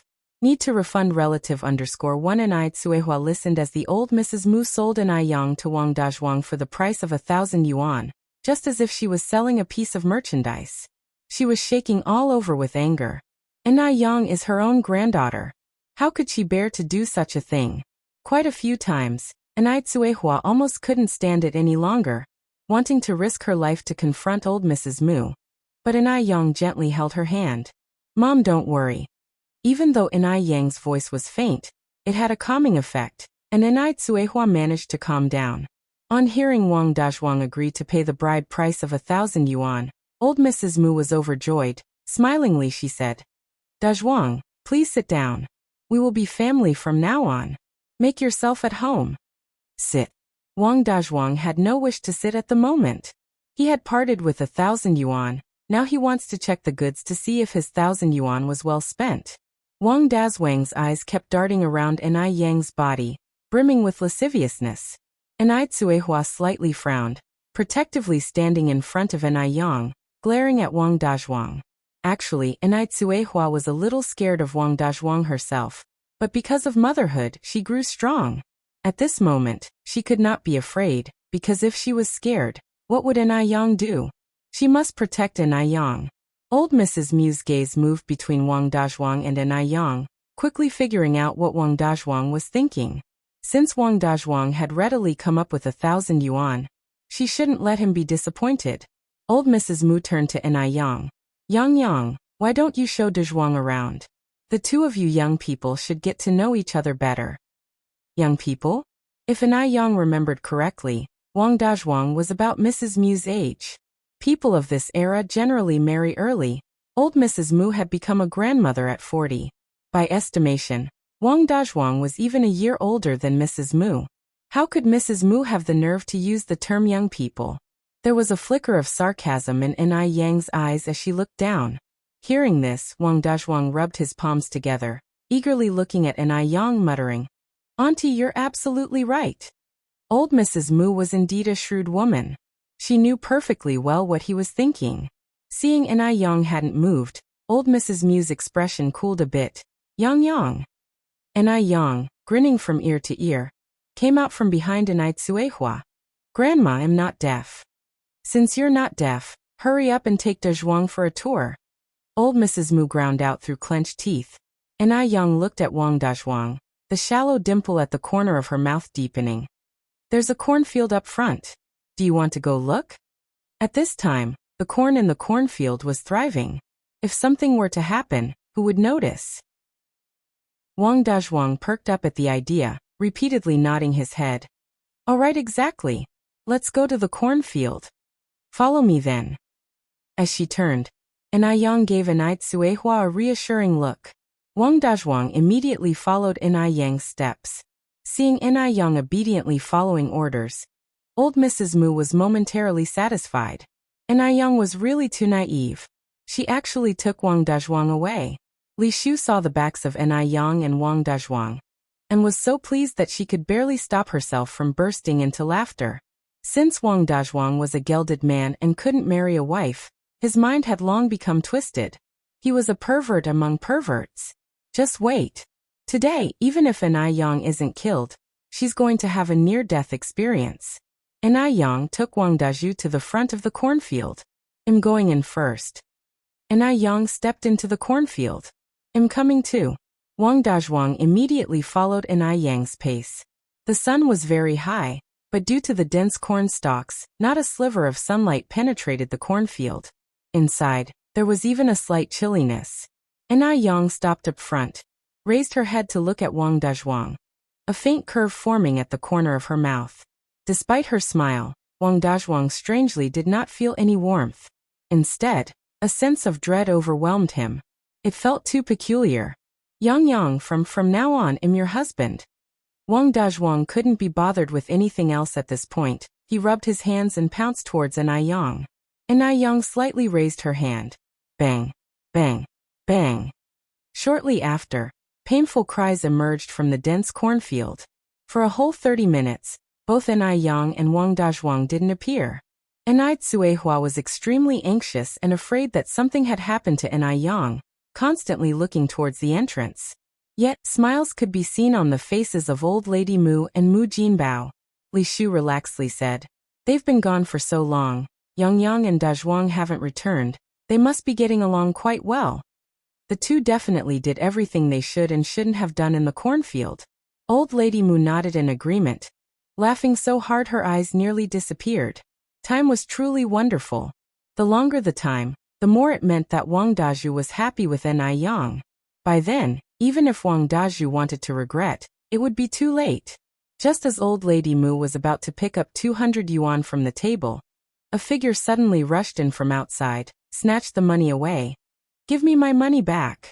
I am never buying a wife again. Never again." On closer inspection, Old Lady Mu realized it was none other than Wang Dazhu. Before everyone inside the house could react, Wang Dazhuang had run past the door, looking so distraught that he even ran out of one of his shoes, as if a ghost was chasing him from behind. Old Lady Mu and Mu Jinbao hastily chased after him. "Dazhuang! Come back! Dazhuang! Dazhuang!" Upon hearing Old Lady Mu's words, Wang Dazhuang started running even faster.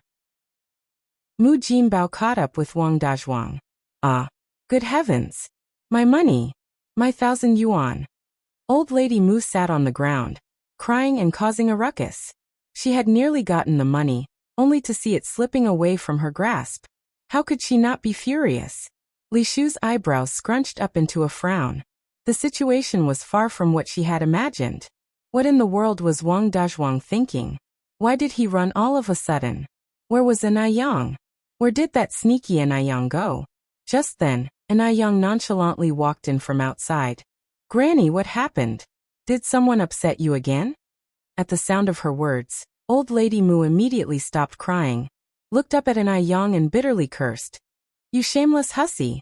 You dare to come back! What did you do to Dazhuang?" "I have no idea," Yang shrugged, her eyes reflecting an innocent look. "There's a possibility he's mentally ill. I was even shocked." "You shameless hussy! You dare to argue back! You wretched creature! Useless junk!" Old Lady Mu cursed loudly. Yang didn't get angry, but the corner of her mouth hinted a faint smile. "Granny, I've heard that people with filthy mouths will have their tongues severed by the king of hell after they die, especially those like you with many sins. You're not far from descending to hell. Save yourself some virtue." You. Old Lady Mu was so furious her whole body started shaking. This shameless girl was so bold, she even dared to curse her to death. Chapter 13. Village Chief arrived _1 Yang has always been a soft, docile, and submissive person. When was she ever so defiant? Li Shu felt her temple throb wildly, an ominous feeling suddenly bubbling up. No way. She couldn't let Yang slip out of her control. Li Shu offered up a forced smile, her eyes focused on Yang. Yang, what's gotten into you? Your grandmother is thinking of your best interests. How could you talk to her like that? Do you have any idea how wealthy my cousin is? If you marry him, you could live a luxurious life. So many girls crave this opportunity, yet you've got it. Stop angering your grandmother, apologize to her, and get my cousin back here." Yang responded with a bright, pointed smile. "If your cousin is such a catch, why not marry him yourself? Isn't this perfect, seeing as how you're a widow too?" Li Shu's eyes bulged, unable to conceal her fury anymore. "You shameless girl! What are you babbling about?" Right at that moment, Mu Jinbao rushed in from the yard, his face an image of dismay. "Mom, I caught up with Dazhuang, but he refuses to return. Who knew what was going on with that Wang Dazhuang? He was clearly quite interested in Yang just a while ago. However, after a romp in the cornfield, he returned as if he was a completely different person. Refuses to return? Why does he refuse to return? My 1,000 yuan. My 1,000 yuan." Granny Mu was so furious it felt like her liver would burst, her face deathly pale. It was more painful than dying a little. That was 1,000 yuan. A whole 1,000 yuan. "Jinbao, beat this shameless wench to death. Beat her till she's dead." Granny Mu pointed at Yang and spat out viciously. Even if Anai Yang was beaten to death right now, she still wouldn't feel satisfied. This cheap wench was truly hateful. Even Mu Jinbao was pining over the 1,000 yuan. He stepped up to Anai Yang, raised his hand and viciously slapped down. Mu Jinbao's hand was about to make contact when Anai Tsuehua hurriedly stepped in front of Anai Yang, taking the slap full on her face. Anai Kuihua's head jerked sideways from the force, but she didn't retreat. She looked up at Mu Jinbao and summoned the courage to say, "Mu Jinbao, I want a divorce." "Divorce?" Mu Jinbao laughed scornfully at Anai Tsuehua. "You're nothing more than an old cow bought and paid for by our Mu family. You don't have the right to demand a divorce. You belong to the Mu family in life and death. You'll never escape from the Mu family." Yes, Anai Tsuehua was merely purchased by Mu Jinbao for 3 yuan. Hearing these words, Anai Kuihua's face darkened. Yeah, how could she have forgotten? She was bought by the Mu family. She can't get a divorce? If she can't get a divorce, what should she do? Does that mean she's doomed to spend the rest of her life with this scum? Just then, a few figures appeared outside the door, stopping to listen to the commotion inside. If Mu Jinbao raised his head to look out, he would see, amongst the group, the village chief of Dam Village. Anai Yang stepped in front of Anai Tsuehua. "Human trafficking is illegal. My mother wants to divorce you now. You have no right to deprive her of her freedom." Since Anai Tsuehua had never gone through a registration process with Mu Jinbao, this matter was much easier to settle. Anai Yang caught sight of the shadow on the ground and started devising her plan. Mu Jinbao was so infuriated at Anai Yang's retort that he grabbed an axe and swung it towards Anai Yang. "You ungrateful brat. If I don't kill you today, I'm not a Mu." Anai Tsuehua gasped and quickly shielded Anai Yang behind her. But Anai Yang was not afraid of Mu Jinbao. "You don't have the right to hit me. And you sure as hell have no right to be my father. Don't think I don't know who Li Shu is. She's your mistress, and she's carrying your bastard child. You're keeping a woman on the side, and yet you still expect my mother to slave for you. People like you should all rot in hell." Upon hearing that, beads of sweat dotted Li Shu's forehead. Anai Yang knew about her and Mu Jinbao's relationship. What should she do? What now? She thought she could control Anai Yang, but she never expected this girl to be so fierce. Besides, it's a sensitive period now. If people find out about her relationship with Mu Jinbao, she won't get off scot-free. Mu Jinbao was incensed by Anai Yang's words and swung the axe straight down. "Ungrateful brat. I'll kill you today." Just when he was about to strike, a figure rushed in from outside, grabbed Mu Jinbao's hand. "What's going on? Is there no respect for law in your eyes?" The person who came in was no other than the old village chief along with several men in suits. The one who grabbed Mu Jinbao's wrist was indeed the old village chief. Despite his age, the village chief's strength wasn't weaker than any young man's. "Village chief, what wind blows you our way?" Mu Jinbao asked playfully as he looked towards the village chief. The village chief also surnamed Mu and was a relative of Mu Jinbao's, so he wasn't particularly afraid of the village chief. How bad could it be if the village chief found out that he was hitting his wife and children? Would he turn against his own family for this? Impossible. But the village chief wasn't as accommodating as usual and demanded harshly. "If I didn't come now, there would have been a homicide. Comrade Mu Jinbao, no matter the reason, it can't be an excuse for you to beat your wife and children." Mu Jinbao, grinning ear to ear, said, "Village chief, I was just disciplining my wife and kids. You're making it sound like a murder. How many men in this village don't hit their wives? Even the village chief himself perhaps isn't clean in this regard. Furthermore, in this remote and poor village, even if one were to beat someone to death, no one would care. If someone really got beaten to death, one would only need to drag the body up to the mountain and bury it. It wouldn't be the first time someone had beaten their spouse to death in the village. Comrade Mu Jinbao, take this seriously." The village chief reprimanded him. "What you just did was attempted murder." If it were any other day, the village chief wouldn't have bothered with such matters. In Dam Village, wife beating was a daily occurrence, and if he had to deal with every case, he wouldn't be able to manage it all. But not today. Today, standing next to him were a few officials with quite a bit of authority. At this moment, Anai Yang tugged at Anai Kuihua's sleeve. And Ai Tsuehua quickly understood and fell to her knees, bursting into tears. Village chief, please don't support these people just because they share your surname. You must stand up for us. We mother and daughters have had such difficult lives. Mu Jinbao isn't human. It's bad enough that he's having affairs outside. Now he even wants to kill us both. I've been married to the Mu family for 17 years, given birth to 5 daughters for him, and he abandoned 3. These children are my life. Now I want divorces. I want to divorce this murderer. We cannot go on like this. Please, village chief, stand up for us. Chapter 14. Bridge is bridge. Road is road _1 and Ai Tsuehua wept woefully as she recounted all the grievances she had suffered over the years in the Mu family. She was truly wronged. The old village chief was also a Mu, and he didn't want to blow things out of proportion. Yang Yang's mum, you can't just go around saying things like that. You claim Yang Yang's dad has someone else on the side. Do you have any evidence? This couple and their daily life, bumps on the road are normal. Don't mention divorce at every turn, it can hurt people. Upon hearing this, Ai Tsuehua felt a chill in her heart. It seemed the old village chief wasn't going to help her. Just when she was about to give up, Ai Yang glanced at her, indicating with her eyes that she should continue speaking. Ai Tsuehua seemed encouraged, wept even more miserably. Village chief, I know you share the same last name as the old Mu family, but you can't favor Mu Jinbao just because of that.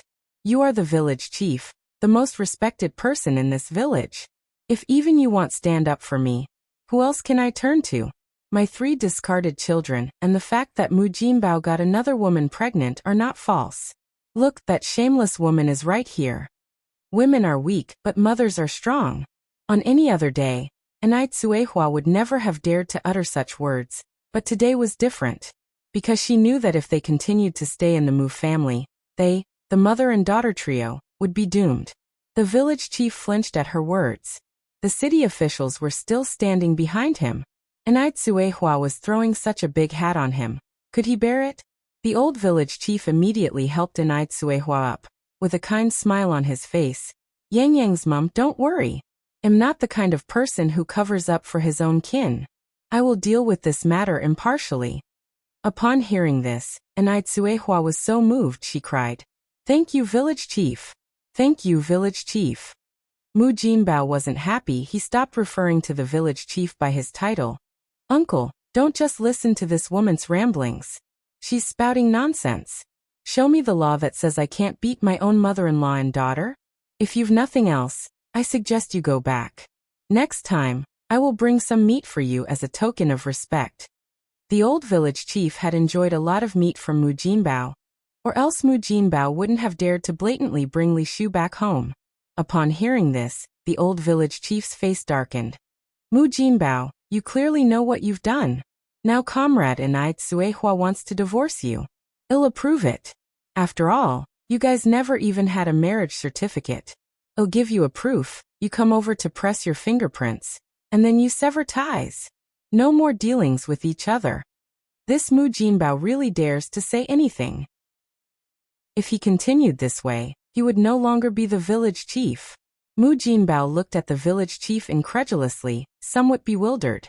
The village chief who had always been on his side was suddenly on Ai Tsuehua's side today. Divorcing was impossible for him. Ai Yang could be sold for a good price now, and Ai Tsuehua was like the old ox at home. If he lost these 2 people, it would be a huge loss for the Mu family. I want divorce. Why should I divorce? Even if you beat me to death, I want divorce. Mu Jinbao began acting like a rogue. The old lady Mu also played rogue and laid down on the ground. Want a divorce? Not unless you step over my corpse. Alright, don't want to divorce? Then well, just call the police. Suddenly, the man in the suit spoke up. Then he turned to his assistant. Xiao Zhao, tell comrade Mu Jinbao what the consequences would be if he refuses to divorce. Xiao Zhao stepped forward and said, Based on the evidence we have at the moment, comrade Mu Jinbao is suspected of attempted murder and intentional homicide. If these charges are added up, he could be shot. It's a crackdown period now, and the threat of execution is not a joke. Mu Jinbao turned pale. Who the hell are you? Just because you say I killed, that means I did. The old village chief responded coldly, "You better shut up. This man is the assistant to the secretary of the municipal party committee." The assistant to the secretary of the municipal party committee? Why on earth would the assistant to the secretary of the municipal party committee be here? Xiao Zhao was the secretary's assistant, and the man who was talking to Xiao Zhao was Yao Wei, the secretary himself. Yao Wei was sent by Zhou Changzheng. Because Zhou Changzheng was seriously injured, they could only send Yao Wei to make the trip. Mu Jinbao shuddered in fear. "Uncle, please don't joke with me.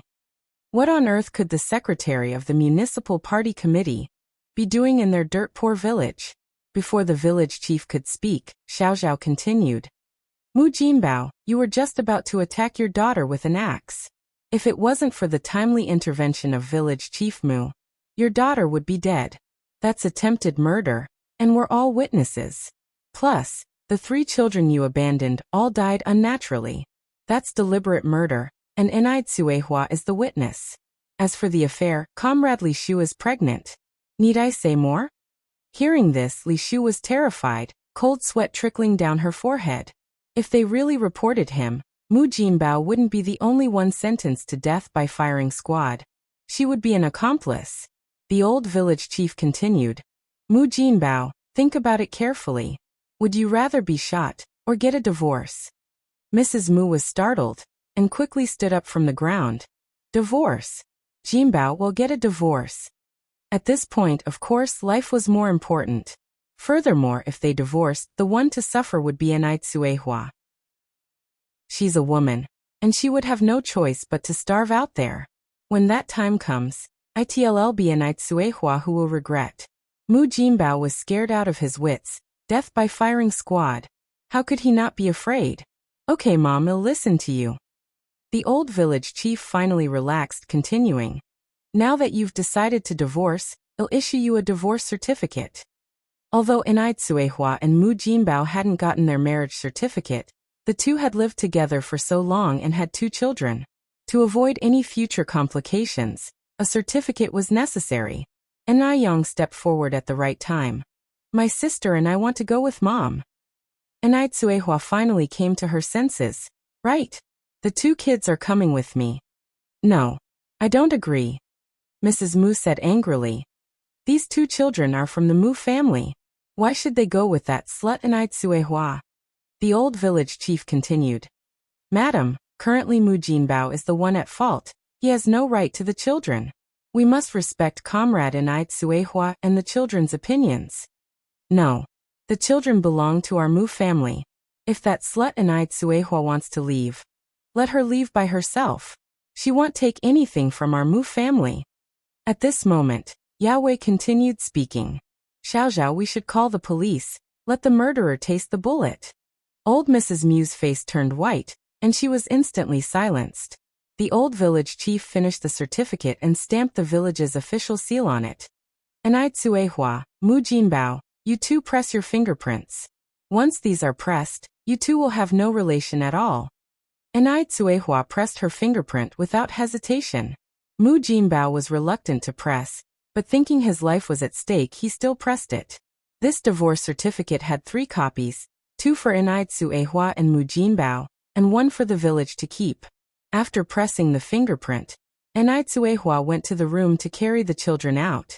Enai Yang bowed to the village chief and Yao Wei. "Secretary Chief, thank you for today." The village chief laughed awkwardly, not knowing if he could still retain his position after today. Yao Wei smiled and said, "If an official doesn't serve the people, they might as well go home and sell sweet potatoes. This is what should be done." Chapter 15. Goodbye Damn Village. _1 It was apparent that Yao Wei was a good official who served the people. Off to the side, though, old lady Mu was becoming anxious, watching Yao Wei and Enai Yang speak with such familiarity. What on earth was happening? Why would the city's party secretary come to their home? And to chance upon this very incident? This clearly wasn't a coincidence. Could it be that Enai Yang and the city party secretary had planned this all along? Otherwise, this couldn't possibly be such a coincidence. Yes, Enai Yang must have colluded with them in advance. But how did Enai Yang know the city party secretary? Old Lady Mu raised her head to look at Yang. Under the dim light, Yang stood there, with a soft glow on her beautiful face. And when she spoke, 2 small dimples appeared at the corners of her mouth. For the first time, Old Lady Mu realized that her granddaughter had such a pretty face. But the thought that, starting from now, Yang was no longer her granddaughter, twisted Old Lady Mu's face into a grimace. That bitch Tsuehua. It would have been fine if she had wanted a divorce herself. But now she was even taking away their Mu family's granddaughter. Just then, Tsuehua came out of the house holding the child. Yang, I've packed everything. Yang turned to look at Tsuehua. Mom, let's go then. All right. Tsuehua nodded. Old Lady Mu continued. Tsuehua, I'm giving you one last chance to reconsider. Back out now while you still can. Otherwise, it won't be easy for you to step inside the Mu family's home ever again. Let me tell you, the world is a chaotic place right now. You 3 women leaving just like that will surely end up starving on the streets. Tsuehua turned back to look at Old Lady Mu, her tone cold. Don't worry. I'd rather starve in the street than return to the Mu family. Good. Old Lady Mu remarked sarcastically. You have some nerve. Fine, leave. I look forward to the day you come back begging. How can a woman survive without a man? It's impossible. Without a doubt, Tsuehua will come crying back to her eventually. Escorted by Yao Wei and the village chief, Yang and Tsuehua left the Mu family mansion, carrying the child with them. Just then, a pair of worn-out shoes tossed viciously, hit Quihua's back. Indeed, a place of deprivation breeds wicked people. Yao Wei frowned. Holding the child, Tsuehua couldn't help but tear up. In these times, a divorced woman was bound to be gossiped about. Needless to say, life for her daughter, and the child wouldn't be easy from now on. Mom, don't be afraid, and don't pay attention to other stares. Rest assured in the future, we will have good days. Isn't there a saying? Good days are forged through hardships. Upon hearing this, Yao Wei felt a rush of respect for Yang. The young girl was nothing like he had imagined. She was even stronger than her mother, Tsuehua. From start to finish, she hadn't shed a single tear. Yao Wei had initially thought that Yang was just a small-town girl with medical skills. It now seemed that she was far more exceptional than he had imagined. Yao Wei then asked, Young comrade Yang, where do you plan to go from here? I haven't decided yet, Yang answered.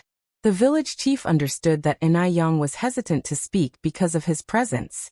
So being tactful, he said, Secretary, I have some matters to attend to in the village, I will go ahead. Yao Wei was unsatisfied with the way the village chief had handled matters. He looked up at the village chief, his tone becoming stern. You may go. The village chief swallowed hard, and turned to walk towards the village department. He hoped that after today he could continue being the village chief.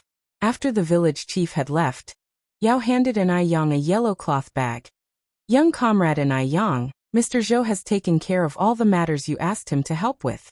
Additionally, there's some money in here as a token of goodwill from Mr. Zhou. Yang immediately refused. Uncle Zhou has already helped me a lot, I cannot accept this money.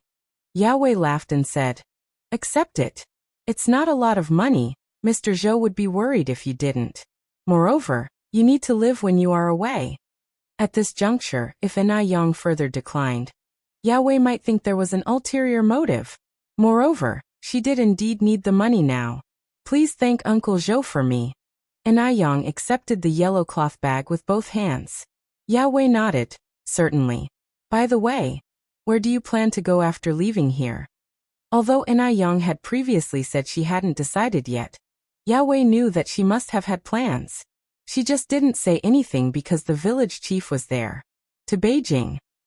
Yang continued. Then, I'll start a small business. Upon hearing this, Yao Wei looked at Yang in surprise. You want to become a private business owner? To be honest, in this era, private business owners were considered contemptible.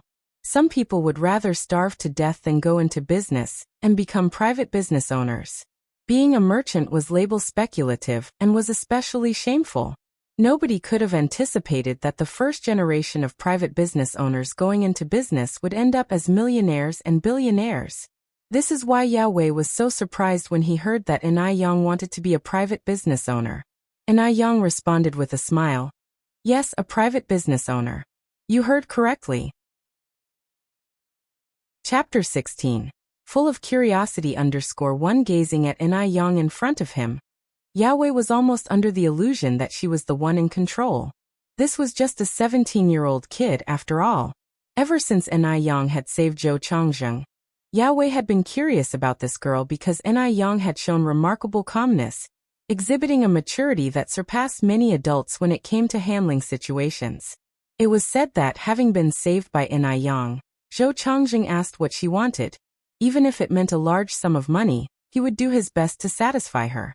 Surprisingly, Anai Yang's request was very simple. All she wanted was to leave the Mu household and Dam village smoothly. Later on, it was heard that Zhou Changzheng investigated Anai Yang, but the results were always the same. She was just a blank slate of a country girl. Born in Dam village, raised in Dam village. Uncle Yao, this is where we should part ways. Every banquet has to end eventually. I wish you every success in the future. Anai Yang bade farewell to Yao Wei at the entrance of the village. All right, I'll take your good words. Safe travels to you too. Yao Wei stopped. Goodbye, Uncle Yao. Anai Yang waved. Goodbye. Yao Wei watched the departing figures of Anai Tsuehua and her daughter. After the mother and daughter turned a corner, and could no longer see Yao Wei, Anai Tsuehua asked, Yang, how do you know Secretary Zhou? Anai Tsuehua was filled with questions. Anai Yang told her mother the entire story, to which Anai Tsuehua responded with a laugh. My Yang, you're amazing. Thanks to Secretary Zhou's help today, otherwise, we wouldn't have been able to leave so easily. Little did they know, the moment they left Dam village, the villagers began to gossip. In these days without TVs, internet, or mobile phones, people could only resort to gossip to pass their time. In addition to Old Lady Mu's outcry, everyone in the village knew about this incident. If I were Mu Jinbao, I would have killed that slut Anai Tsuehua. Not only is she unable to bear a son, but she also runs off with another man. How shameless. The Mu family is so generous. If she were my daughter-in-law, I wouldn't let her get through that door today. Anai Tsuehua, not only did she cheat and eloped, but she also took the 2 granddaughters of the Mu family. As the old saying goes, when it comes to marriage, you need to examine the other party's 3 generations. You really can't take in a woman from outside whose background you don't know. Shoo. Another person pulled their husband's hand.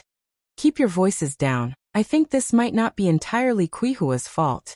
Tsuehua is always an honest person, undertaking all the heavy duties in the Mu household. Didn't you notice that the Mu family recently welcomed a new pregnant woman? There could be more to this story than meets the eye. We outsiders can't see everything clearly. That makes sense. But no matter what, Anai Tsuehua shouldn't have divorced. After being divorced, which man would dare to want this worn shoe? Anai Yang didn't care about whether people gossiped or not. As long as she lived comfortably, she was fine. In any era, money is the boss. Her current wish was to earn money. Although this was a rather crude wish, money was the foundation for living. 3 hours later, the mother-daughter duo arrived at the township. The township was about 10 kilometers or so from the village. Quite clearly, the township was much livelier compared to the village, with roadside vendors peddling various goods. Despite it not being as modern as the 21st century, one could still see glimpses of more modern elements. Anai Tsuehua had never left Dam village for over a decade, and now, the dizzying scene left her awestruck. She had no idea how much the outside world had changed. Mom, let's find a place to eat first. It was already past 12 in the afternoon, and they had been clutching their rumbling stomachs for 3 hours. Anai Tsuehua looked at the shops on both sides of the street and hesitated. Yang, this should be very expensive, right? Going by Anai Yang's intentions, they might also be going to Beijing. Where would they get so much money to splurge now? Zhou Changzheng did give them money, but what about their expenses in Beijing? Anai Tsuehua was a frugal person. It's okay, we can afford a bowl of rice. Anai Yang, carrying her younger sister, walked into a nearby small restaurant. This restaurant was not a state-owned one, but a private business, offering cheap and delicious dishes. Ai Yang ordered a portion of braised pork, a pot of chicken soup, and a portion of stir-fried vegetables. Rice was free, and altogether, it cost less than 10 yuan in total. For the first time, Ai Yang felt money was easy to spend. In the 21st century, this amount of food would cost at least 300 or 400 yuan. Yang, let's just eat a little. There's no need to waste money. Ai Tsuehua felt a bit overwhelmed, looking at all the good food in front of her. When had she ever eaten such good food in her life? When she was in the Mu household, she ate the worst food. All the good stuff was left for old lady Mu and Mu Jinbao. Mom, just eat. I've paid already. Ai Yang poured a bowl of chicken soup for Ai Tsuehua. If we don't, it will be wasted. In the 80s, there were the few farmed broiler chickens, so the chicken soup was layered with a wax yellow oil. And the soup was delicious and savory, and the chicken melted in the mouth. It was a real treat. This was also the first proper meal Ai Yang had since her rebirth. Listening to Ai Yang, Ai Tsuehua started drinking the chicken soup in large gulps. She was at her core not a wasteful person. People in this era didn't have a lot in their bellies, so their appetites were quite large. The mother and daughter easily finished 2 dishes, a soup, and several bowls of rice. In the meantime, Ai Tsuehua went to the restroom to breastfeed the child, and asked the owner's wife for some wood ash. In this era, there was no such thing as diapers, so people would sew a cloth bag and fill it with wood ash. While it's not as good as a diaper, it's better than nothing, and more helpful than a thin nappy. Here you go, young lady. Here is the wood ash you asked for. The restaurant owner's wife was a very kind person, and handed her a full bag of wood ash. Thank you, ma'am. Ai Tsuehua received it with both hands, thanking her. Ai Yang, holding her younger sister, walked ahead. Mom, let's go to the county town first, spend the night, and take the train to Beijing tomorrow morning. Chapter 17. Being followed. _1 They were nearly 50 kilometers away from the county seat. On the way, they had to change vehicles 3 or 4 times. By the time they arrived in the county seat, it would likely be after 4, forcing them to stay overnight and set off early in the morning. All right, I'll follow your lead. Ai Tsuehua now had complete trust in Ai Yang. The mother and daughter took their child on the journey. They were poorly dressed and had a child with them, so small thieves wouldn't pay them any attention. By the time it was 5 in the evening, the mother and daughter finally arrived in the county seat. The county seat was much more prosperous than the town. Only then did Ai Tsuehua truly feel her insignificance. She tightly held her child, closely following Ai Yang, not daring to stray even half a step away. As she watched Ai Yang walking ahead, a feeling of unfamiliarity welled up in Ai Tsuehua's heart, alongside a sense of pride. Her daughter was much more capable than her. Ai Yang checked them into an inn. It was a twin room. The condition was not very good, but compared to the rural area, it was heaven and hell. Ai Yang placed her package on the cabinet, took the room key, and said to Ai Tsuehua, Mom, you rest in the room first. I'll go buy the train tickets. I have the key. Don't open the door to anyone else. Okay. Ai Tsuehua nodded, then added, Yang, can you manage on your own?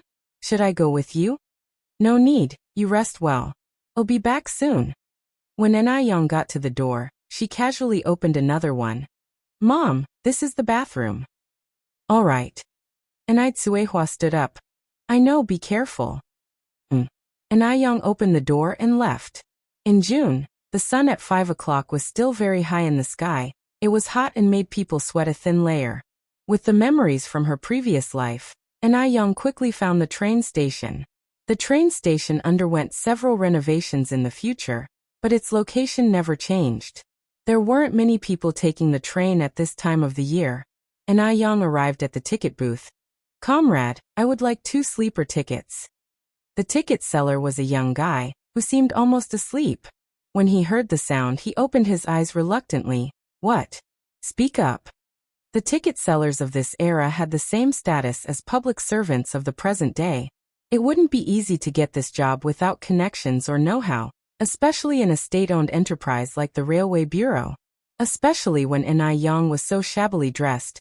It was clear that she was from the countryside. and Ah Young didn't pay attention to the ticket seller's attitude, smilingly saying, "Hello, I need 2 sleeping berths to Beijing." It's not worth getting angry with such people. Seeing Ah Young not getting angry, but instead being so polite, the ticket seller was indeed a little embarrassed. Especially since this girl was so pretty. He scolded himself for his poor eyesight earlier. He hadn't noticed how pretty this girl was. "Do you have an introduction letter?" The guy's attitude did an about-face in an instant. Yes. Ah Young took out the introduction letter from her pocket. After the ticket seller glanced at it, he said, "That will be 68 yuan in total." Ah Young took out a pile of change and handed it to the ticket seller. Most of these coins were in denominations of 1 and 5 cents, with the largest value being 1 yuan. 68 yuan made quite a big pile. Ah Young had specially got the change from the restaurant owner when having a meal. If she was flashing big money around, it would definitely attract attention from others.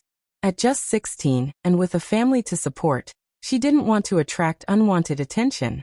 On any other day, the ticket seller would definitely not be happy facing so much change. But not today, because the person standing in front of him was a beautiful girl. He had been selling tickets for 2 years and had never seen a girl as pretty as this. Beautiful women will always receive special treatment, regardless of the era. After successfully buying the tickets, Ah Young started walking back. Thinking about how smoothly everything had gone, Ah Young unconsciously let out a smile. In the afternoon sun, the young girl came walking against the light, a smile on her lips. Her stunning beauty made the city traffic in the background seem to pale in comparison. Little did she know, 3 good-for-nothing hoodlums already had their eyes on her from afar. They just hadn't found the opportunity to make a move, as this was the bustling city area. Ah Young might not be dressed impressively, but someone who buys 2 sleeper train tickets without batting an eyelid, how could she possibly be poor? They were sure they could squeeze something out of her. Moreover, she was gorgeous. A young girl, if anything happened to her, would unlikely voice it out loud. In this era, women are very conservative and value their own reputation. Normal women would rather suffer silently when insulted than to make it public. Otherwise, even if they get married in the future, they would still be looked down upon by their in-laws' family. By this time, the county and the village were quite different. In the village, to purchase daily necessities one would need all sorts of coupons, but in the county, as long as you have money, it's fine. So Ah Young bought an extra 2 cups for drinking water, a bag of milk powder, some biscuits and dry food for the journey. The milk powder was for her sister to drink, as Suehua wasn't producing enough milk, especially since she hadn't had the proper rest period after giving birth and hadn't really eaten anything nutritious. Moreover, after getting off the train, they would still need to take the tram. It would be a bumpy ride, and the journey would take at least 2 days. As Ah Young left the supply and marketing co-op, she felt that something was off. With her heightened senses, she could easily tell that 3 people were following her. Ah Young's ears twitched slightly, and then she quickened her pace, turned a corner, and her figure disappeared in an instant.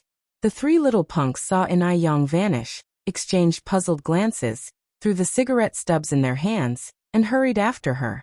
Ah Young carefully placed the things in her hands in the corner of the wall, took the dagger concealed on her body, and holding it in her hand, she stood at the corner ready for defense.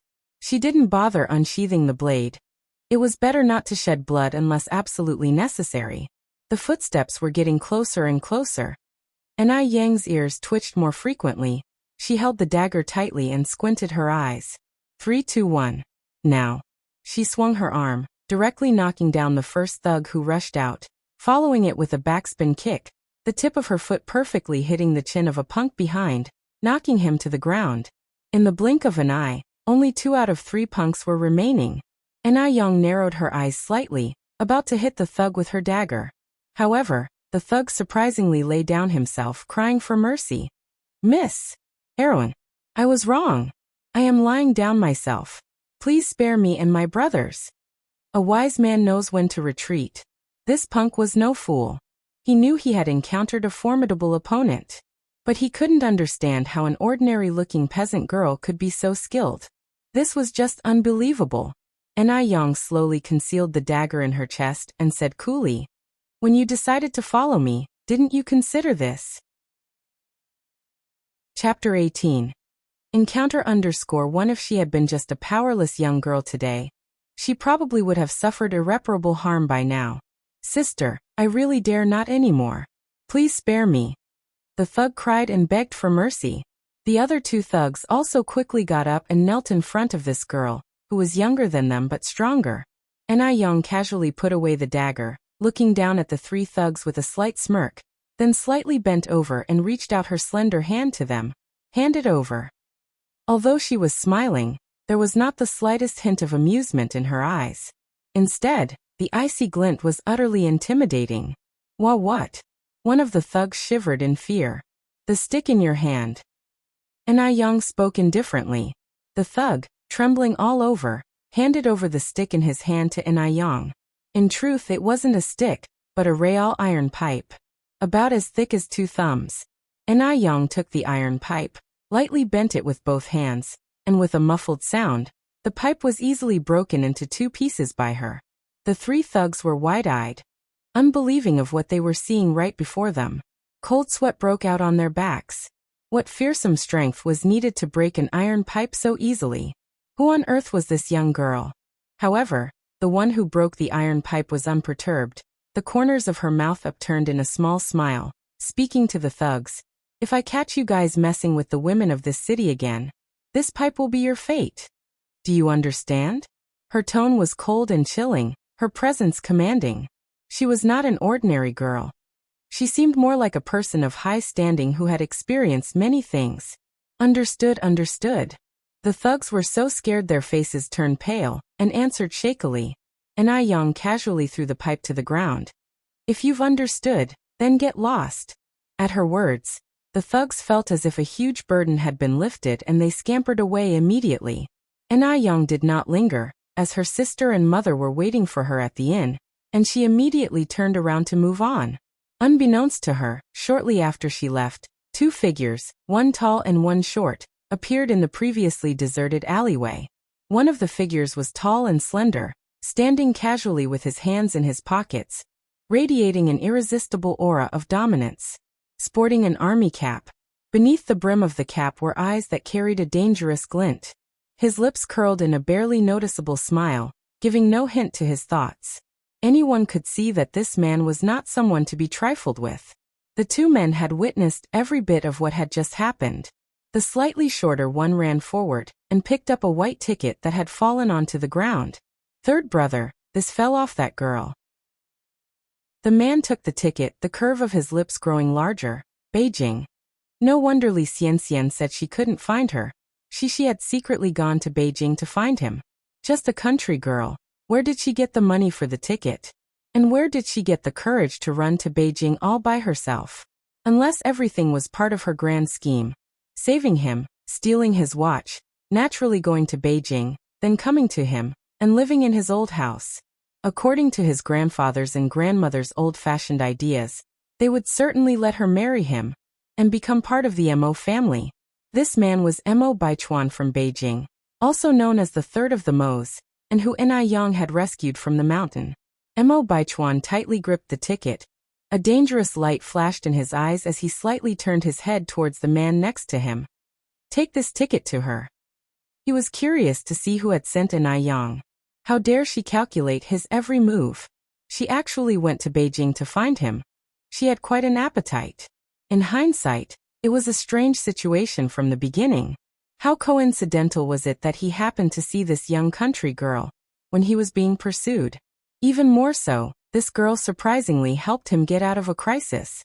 Imagine a small country girl who grew up in the mountains. How could she have that kind of eloquence and courage? Mo Baichuan's eyes held a complex look. For the first time in his life, he had been schemed against by a young girl. Tang Shi took over the ticket, puzzled. Third brother, should I deliver it to her now? Tang Shi and Mo Baichuan grew up together in a big courtyard in Beijing. Mo Baichuan was 3 years older than him and much more capable. After he graduated from the military academy, Tang Shi had always been behind Mo Baichuan. Tang Shi could tell that Mo Baichuan must know the girl just now. At this moment, the third brother should deliver the ticket himself to win the Bowtie's heart. What's the point of having him deliver it? Third brother is already quite old and hasn't yet found a wife. He can't delay his good fortune. Third brother, why don't you deliver it yourself? Tang Shi handed the ticket back to Mo Baichuan and muttered, if I deliver it and she mistakenly fancies me, what should I do? He couldn't get in the way of other people's love. If she fancies you, then you can marry her. Mo Baichuan gave him a swift kick. Stop talking nonsense. Yang was clearly coming for him. How could she possibly fancy Tang Shi, this naive boy? But now, he could only let Yang go safely to Beijing to find out what she was really up to. Tang Shi touched his backside, limped in the direction that Yang had disappeared off to. Comrade, comrade, comrade at the front, please wait. As Tang Shi ran, he called out. Yang was already aware that someone was chasing her from behind. She turned around in confusion. Are you calling me? Yes, yes, yes. Tang Shi stopped, gasping for breath. You are Comrade Cuehua, aren't you? Yang shook her head slightly. No, I'm not Cuehua, but I know her. Only then did Tang Shi get a clear look at Yang's face. He stood there stunned, presenting the ticket. He said shyly, well, as long as you know her, this comrade, you dropped your ticket. Tang Shi, having grown up in a big courtyard in Beijing, has seen many sophisticated city girls and daughters from prestigious families. However, he had never seen anyone as beautiful as Yang. Perhaps, beautiful was not enough to describe her beauty. Yang quickly checked her pocket and realized, indeed, one of her tickets was missing. She thanked Tang Shi, thank you so much. If not for him returning her ticket, she wouldn't be able to get another one in time for the train tomorrow morning. No problem, it's nothing, Tang Shi blushed. At that time, the phrase, I found a penny on the road and handed it to the police, was a household term, and people were very unsophisticated. There were none of the many scammers of later generations. Yang took the ticket and smiled. My friend, you've been of great help. How about I treat you to a bowl of noodles? There was a noodle restaurant nearby, and Yang did not want to owe him anything. Chapter 19. Start a new journey _1 At these words, Tang Shi felt a sudden jolt in his heart. This isn't good. Could Yang really be interested in him? Otherwise, why would she invite him for dinner on her own? This woman belongs to his third brother. He doesn't dare to mess with her. No need, no need. Tang Shi immediately refused, clutching his butt, limping and running away. Yang silently watched Tang Shi. Was she really so scary in appearance? He ran even faster than a rabbit. Tang Shi quickly ran to Mo Baichuan. Third brother, I've returned the ticket to the female comrade. Mo Baichuan nodded. Go buy 2 tickets back to Beijing. Back to Beijing? Upon hearing this, Tang Shi looked at Mo Baichuan in surprise and asked, Third brother, aren't we going to Dam Village? We just got off the train from Beijing, and now we're going back to Beijing. What on earth does he want to do? Is he just running around for fun? We're not going. Mo Baichuan answered indifferently. We're going straight back to the base. Everyone has eagerly gone to Beijing. Going to Dam Village then has no meaning. Weren't you out looking for a person? Now we're returning to the base without finding her? Tang Shi asked with confusion. What? Do you have a problem with my decision? Mo Baichuan gave Tang Shi a plain look. Even this plain look was enough to send chills down Tang Shi's spine. No, let's return to the base. We're going back to the base right away. Even if he had 100 guts, he would not dare to question third brother's decision. By now, Tang Shi had a more audacious suspicion in his mind. Could third brother be going back to Beijing for the attractive female comrade? Perhaps, this pretty comrade was the person that third brother was looking for. Yang went to a small restaurant nearby, packed up some food, and brought it to the inn. In the inn, her younger sister had already fallen asleep. Cuehua came out from the bathroom and said to a worried-looking Yang, Yang, I want to take a bath, but there's no tub. What should I do?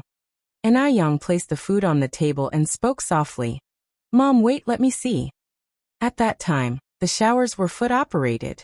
To Yang, this kind of shower was not unfamiliar at all. But to Cuehua, a rural woman who had just arrived in Beijing, it was very strange. For a while, She found it hard to accept. Mom, it works like this. This is called a shower.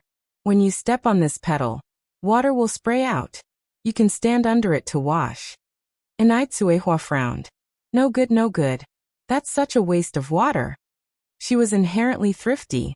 Enai Yang smiled. It's sanitary and convenient to wash like this. It's popular in the city. Go take a shower quickly. We'll eat after you're done. We have to get up early tomorrow to take the train. All right.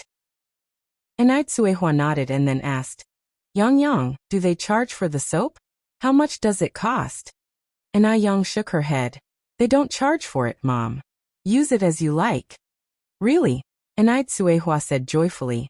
Then I'll wash my hair too. Enai Yang nodded, sure. Enai Tsuehua was quick.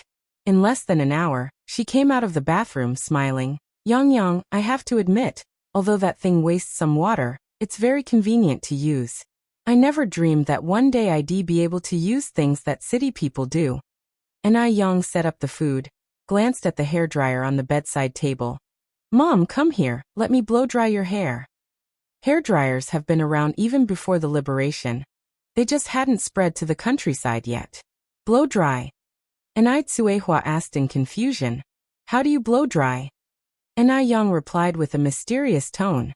You'll know when you come over. Enai Tsuehua had no choice but to approach. Enai Yang then turned on the hairdryer, which immediately emitted a humming sound. At the same time, a gust of hot air puffed towards Enai Tsuehua's face, which startled her, making her stand up. My goodness! What's going on? Enai Yang laughed and explained. Mom, this is a hairdryer. See, it can blow hot air. It's specially designed for drying hair. While explaining, Enai Yang started to blow dry Enai Tsuehua's hair. With a face of awe, Enai Tsuehua expressed, how come the minds of people in the city are so brilliant? By the way, Yang, how did you know about all these? She had never seen such things before, and assumed Enai Yang hadn't either. Yet how did Enai Yang know how to use a shower and a hairdryer? Enai Yang bluffed. I learned all these from books. She could certainly not tell her mother that she had been reborn, could she? As Enai Tsuehua was illiterate, she naturally had no idea what was taught in textbooks. She nodded and sighed. Indeed, there's a world of difference between us, the illiterate, and those who can read. She then said, Yang, you just graduated from junior high school. When we get to Beijing, let's try to continue your education. Enai Yang looked down and murmured, well, see. She had always been good at studying since she was young. Whether to continue studying or not didn't matter much to her, but attending university was a must. She certainly didn't want to end up illiterate in the future. In her past life, academic qualifications were extremely important. After escaping from an old bachelor in her previous life, she managed to get admitted to a top-notch university through self-study. This time around, her goal is to get into Peking University. Enai Tsuehua sighed. In her opinion, they were fleeing to Beijing for refuge. They would be grateful just to survive. Getting an education was only a dream, and she blamed herself for failing to provide better for her child. After dinner, Enai Tsuehua went to bathe the kids. Meanwhile, Enai Yang was organizing their luggage. They didn't carry many belongings, just one bag including food for the road. At this time, there were no plastic bags yet, so they stored everything in a woven bag. Enai Yang extracted an envelope from the bag, which Zhou Changjing had handed her. Aside from the household register and recommendation letter, there was also a thick stack of banknotes. She counted the notes. There were 1,080 yuan in total. Zhou Changjing was indeed generous. In this era, 1,000 yuan was equivalent to 100,000 yuan in the future. However, buying 2 lives with 1,000 yuan was a pretty good deal after all. Enai Yang took out 3 10 yuan notes and stored the rest safely on her body. The train was crowded with people and wasn't entirely safe. If she wasn't careful, pickpockets could easily steal their money.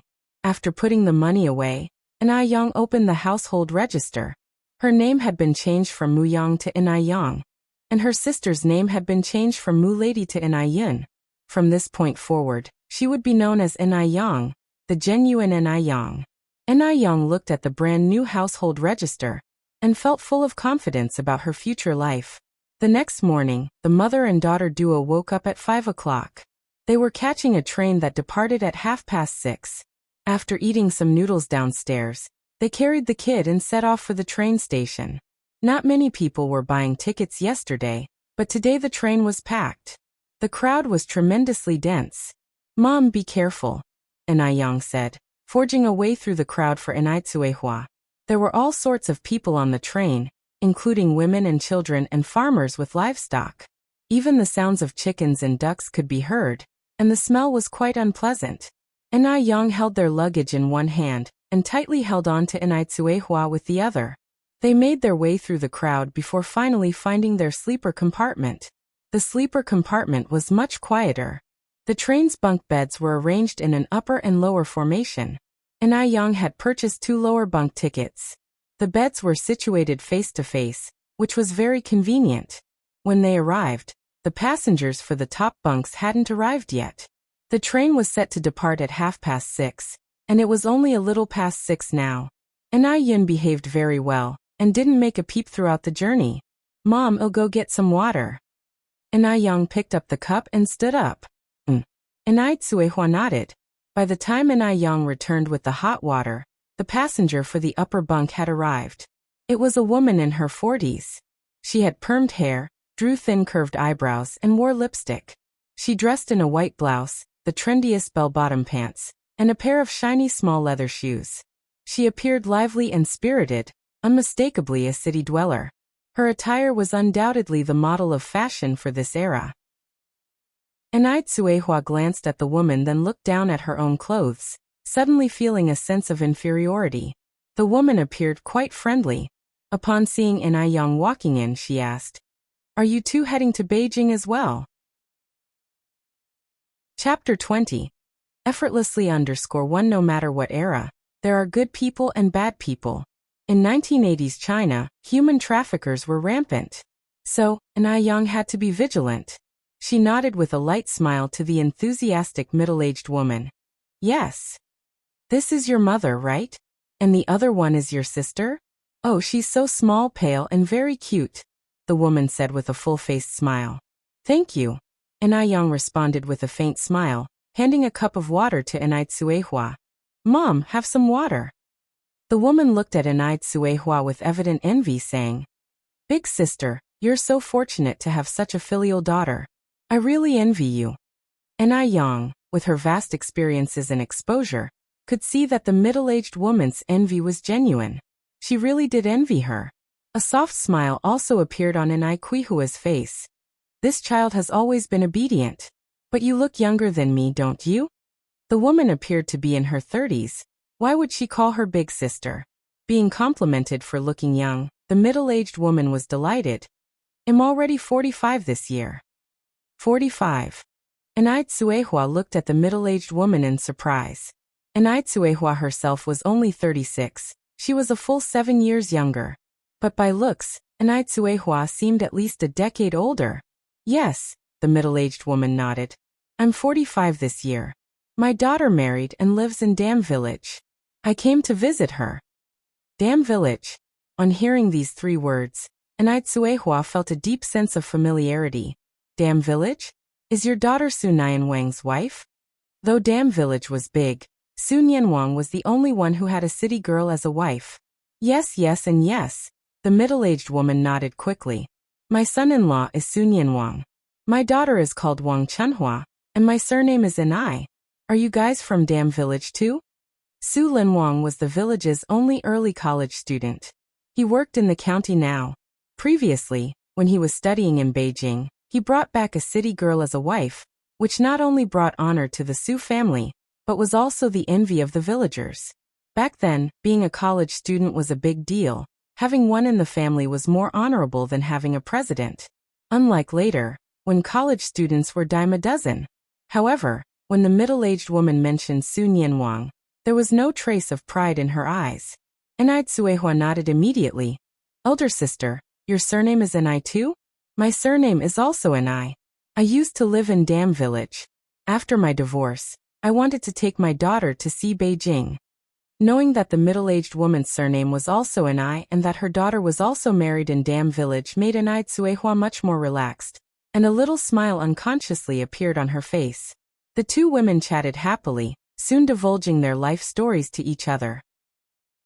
As it turned out, the middle-aged woman was named Enai Chengui, a native of Beijing who lived in the suburbs. Her husband died in a car accident many years ago, and she only had one daughter, Wang Chunhua, who unfortunately was married far away. This was the reason there was a lack of pride when she mentioned Su Nian Wang. Big sister, life isn't easy for a single woman like us. Do you have a place to stay in Beijing? Enai Chengui asked as she looked at Enai Tsuehua. Being a woman without a husband, she knew the struggles of a single mother, especially one with two underage children. How was she going to get by in the future? Enai Tsuehua shook her head, showing a desolate look. Not yet, we'll just have to take it one step at a time. Enai Chengui thought for a moment, then said, I live in the suburbs of Beijing, and my house is quite big. There's also some farmland, and apart from me, there's no one else. I have to take the subway to work in the city every day. If you trust me, you can stay at my place first, and we can talk about the rent once you are settled. There were two reasons why Enai Chengui made this offer. Firstly, since the death of her husband and the marriage of her daughter, her house had become cold and empty. She often experienced various illusions due to psychological reasons. Having someone else in the house would bring some warmth and companionship. Secondly, she could collect some rent. And these three were honest, had a clear background, and Enai Chengui would feel at ease with them staying. No one in the village would gossip. After all, these were two women. Two birds with one stone. As she finished speaking, Enai Chengui, fearing that Enai Tsuehua and Enai Yang might think she was a fraud, immediately took out her work permit and introduction letter. Look, this is my work permit and introduction letter. Don't worry, big sister, I'm not a fraud. Enai Yang, who had seen all sorts of people in her previous lives, knew that Enai Chengui was not lying. So she laughed and said, Since Aunt Enai has invited us so warmly, we would be rude to refuse. Enai Yang's original destination was the suburbs of Beijing. She couldn't afford a house in the city for now, and dealing with official matters in the city was not as convenient. Living in the suburbs was great, with convenient transportation and easy access to the city. Once she made money in the future, she would buy several houses in Beijing. She remembered that the price of houses in Beijing in the future would rise astronomically. From then on, Enai Tsuehua could just be a landlord. Her plan was to buy Enai Chengui's house. If she wasn't willing to sell, then they would start off by renting it, and look for suitable houses in the surrounding area later. Having a foothold was the most important thing. When she heard this, Enai Chengui realized that the person who truly made the decisions here was Enai Yang. Alright then, it's settled. You and your mother can live at my place. If you find it suitable, you can stay longer. Her words were quite calculated, implying they could stay longer only if it was suitable. If it wasn't, they would have to leave. Whether it was suitable or not, of course, would be decided with money. All right. Enai Yang nodded with a smile. The train sped along, arriving at Beijing Station around 8 in the evening. Enai Chengui said, It's too late now. Let's find an inn to stay in. We can set off tomorrow morning. Enai Yang, who was holding Enai Yun, nodded in agreement. All right, well, do as you say. Enai Chengui was familiar with the surroundings of Beijing. She took the three to an inn. When it came to paying at the reception, Enai Yang insisted on paying for Enai Chengui's accommodation as well. After all, she and her mother and sister were going to live with Enai Chengui. Money makes the mare go. When Enai Yang was the boss, she was adept at using money to win hearts. As expected, after Enai Yang paid the money, Enai Chengui's smile became even warmer. Originally, she had been worried about whether these two would be able to pay the rent, but now it seemed there was no need to worry about that. The standard of inns in Beijing was much higher than in Tongqing County, and they were a lot better equipped. Even a standard room was equipped with a black and white TV. Yang, is this a TV? Enai Tsuehua stood by the bed, looking surprised. Enai Yang nodded, turned on the TV, and the screen immediately showed a scene. The people on the screen were dressed in traditional opera costumes, singing opera arias. City folks are really ingenious. So many people can fit in this little box. Are they performing fairy couple? I've heard it on the stage in our village. Then, Anaitsuehua started humming to the tune on the TV. Chapter 21. Settle in Beijing _1. Seeing her mother like this, Yang chuckled and said, when I start making money in the future, I'll definitely buy you a television. In this era, a black and white television costs around 500 yuan. Right now, her purse was thin, so she couldn't afford it yet. Anaitsuehua immediately waved her hand. We don't need that. It's too much of a waste of money. Yang, if we have money, I would rather send you to school than buy this useless thing. It can neither fill your belly nor keep you warm. What's the use? Studying was the only chance for a rural person to rise above the masses. Yang smiled slightly and stopped talking. Anaitsuehua continued. You quickly teach me how to turn on this television. Yang taught Anaitsuehua to switch on the television and change the channels. At this time, televisions didn't have remotes and all the buttons had to be manually pressed. Although Anaitsuehua had never been to school, she was very smart. Yang taught her only once and she got it. That night, Anaitsuehua sat on the bed and watched TV until late. Yang, on the other hand, went to sleep early. The next day, just as the sky was lightening, Chungue, who lived next door, came knocking at the door. Yang, I'll take you all out for a special Beijing breakfast. We can set off after eating. Chungue was still dressed stylishly today. Compared to Anaitsuehua and her daughter, they were worlds apart. However, even though Yang was dressed shabbily, standing in front of Chungue, she did not seem inferior at all. Usually clothes make the man, but in her case, it was just the opposite. Even in ragged clothes, the aura around her was not obscured. The four of them set off to have breakfast. At this time, Beijing still wasn't as prosperous as it became later. And the management wasn't as strict either. Many places were still undeveloped, and both sides of the road were lined with vendors selling breakfast. It was very lively. For breakfast, they had fried cakes and soybean milk, which tasted very authentic. After breakfast, the 3 adults and 1 child got on the trackless trolley and set off for Chungue's home in the suburbs. The trackless trolley was similar to the modern-day bus, offering scheduled station stops. Although the traffic in Beijing at this time wasn't congested, the buses were still filled with people, almost standing toe-to-toe. After changing buses several times and traveling for nearly 2 hours, they finally reached Chungue's home. The place was located on the northwestern edge of Beijing, bordered by Yanjiao province in the west and Wujin city in the east. Transportation was convenient, and it only took half an hour to get to the city by trolley. Compared to the hustle and bustle of the city, this area was not much different from the countryside, except for its convenient transportation. Surrounded by mountains on all sides, people supported themselves by farming. Yang, mother, this is my home. Chungue pointed to the 4-courtyard house behind him. The 4-courtyard house seemed quite old, with pink walls and gray tiles, and looked very quaint. Chungue, your house is really grand. Chungue looked at the 4-courtyard house in front of her, eyes full of astonishment. Previously, the Mu family was considered well off in Dam Village, but they only had 5 brick houses. A fancy 4-courtyard house like this must be worth quite a lot of money. When she saw the 4-courtyard house, Yang momentarily gave up her idea of buying a house. She only had 1,000 yuan on her, nowhere near enough to buy a 4-courtyard house. She decided to think about the matter when she had some spare cash on hand. Chungue responded with a faint smile, a hint of melancholy flashing in her eyes. What's the point of having a house when there's no one left? Switching her tone, she added, let's go, I'll show you around. The courtyard was vast, and there were over a dozen rooms inside, wrapping around nearly 1,000 square meters. Chungue pointed to the main house in the north and said, I usually live on this side. You two figure out whether you want to live in the east, south, or west. Each side, including the kitchen and toilet, has 5 rooms. The rent is the same for each, 15 yuan a month. 15 yuan? So expensive. Anaitsuehua gasped. She knew Yang had the 1,000 yuan given by Zhou Changzheng, but they had already spent nearly 200 on their trip to Beijing. If they continued spending like this, not even 1,000 yuan, but even a pile of gold could be burned through. Yang. Enai Tsuehua tugged at Enai Yang's sleeve. She had instinctively started to rely on Enai Yang to take the lead. I have a plan.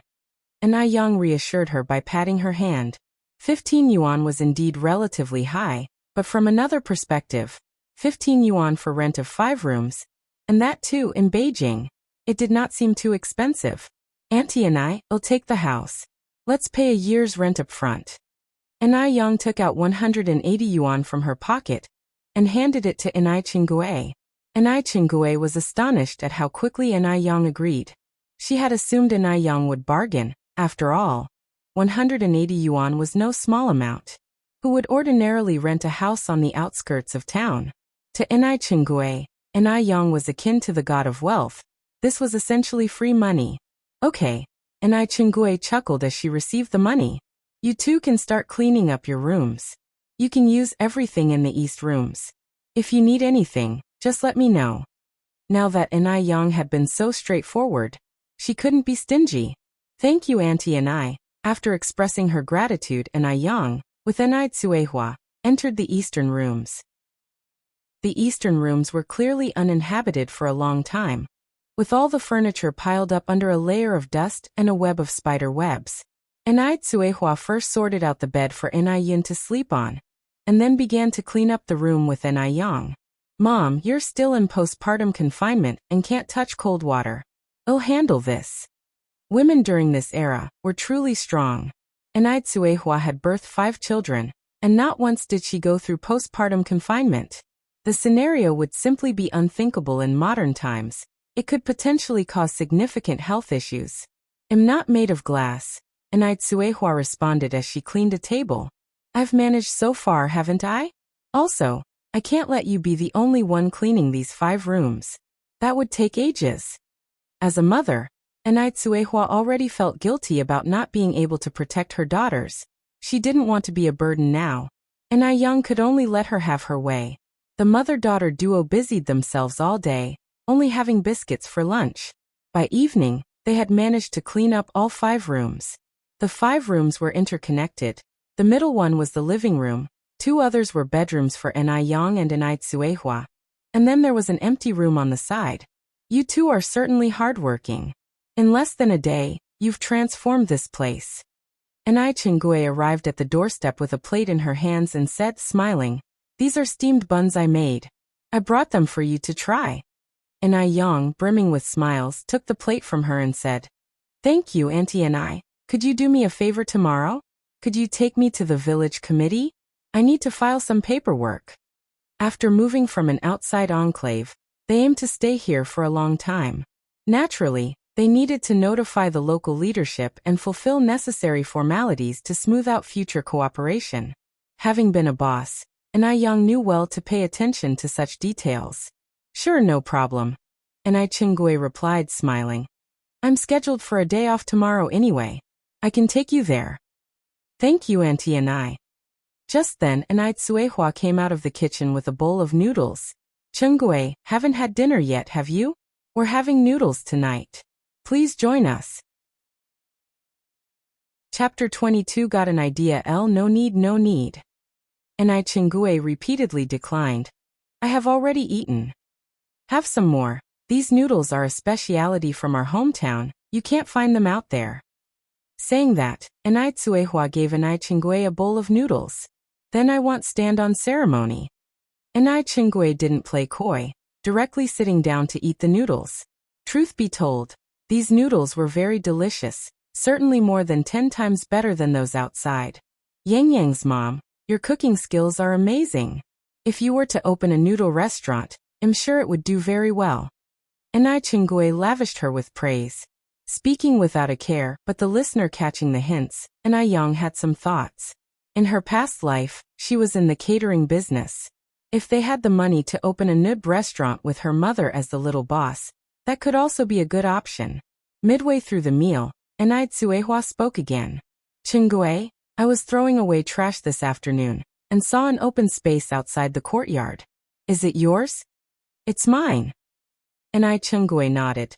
just that it hasn't been cultivated for many years, now it's all barren. A glimmer of joy flashed in Quihua's eyes. Qingui, do you think I could grow some vegetables on that piece of land? Of course, the land is just lying bare anyway. You can grow whatever you want on it. Besides that land, I have some farms in the village. You can use them too if you want. Qingui was not stingy. Ever since she got a job in the city, no one had cultivated the fields at home. Qingui, you're a really good person. Tsuehua said with a big smile on her face. If they hadn't ran into Qingui on the train, it would not have been possible for the three of them to settle down in Beijing so easily. Tsuehua couldn't stay idle. The next day, when Yang followed Qingui to the village town hall, she shouldered a hoe and started to reclaim the land in front of the courtyard, checking on her daughter every half an hour to see if she had woken up.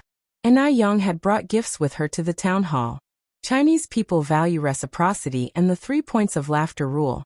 So being a bit sweet-tongued and knowing how to use sugar-coated bullets never fails. How she managed to walk so successfully in her past life was because she knew how to handle people. Indeed, under Yang's various savvy methods, the village chief was successfully won over. He graciously issued her a certificate, took her around the town hall, and announced that from now on, she would be a member of Jinghua village. And so, Yang managed to successfully settle roots in Jinghua village. As Qingui watched Yang walking beside her, her eyes filled with surprise. She didn't expect Yang not only to be beautiful, but also smart and skillful in handling affairs at such a young age, suggesting she would be a real disturber of peace when she got older. No wonder Tsuehua listens to this daughter all the time. Mrs. Wang, long time no see, where have you been?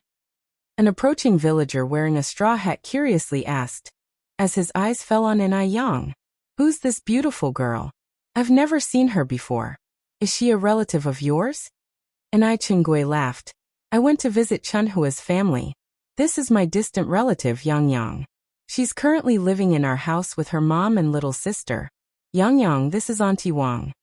The first sentence was for Auntie Wang, and the second one was for Yang. Hello, Auntie Wang. Yang greeted sweetly. Yang was not only pretty, she also had a very sweet voice. Who wouldn't like such a well-behaved manner? After Auntie Wang's announcement, everyone knew that Qinggui's family had gained a beautiful little girl. Many people came over to visit, hence everyone in the village slowly got acquainted with them. After Tsuehua cleaned up the wasteland, she needed some vegetable seeds for sowing. The task of buying seeds naturally fell on Yang. She took a trolley bus and went to the city. Actually, she could buy these vegetable seeds in the village, but Yang had other things to do in the city. She wanted to see what could bring in money the fastest. She currently had 700 yuan on her, which was entirely inadequate for larger business projects.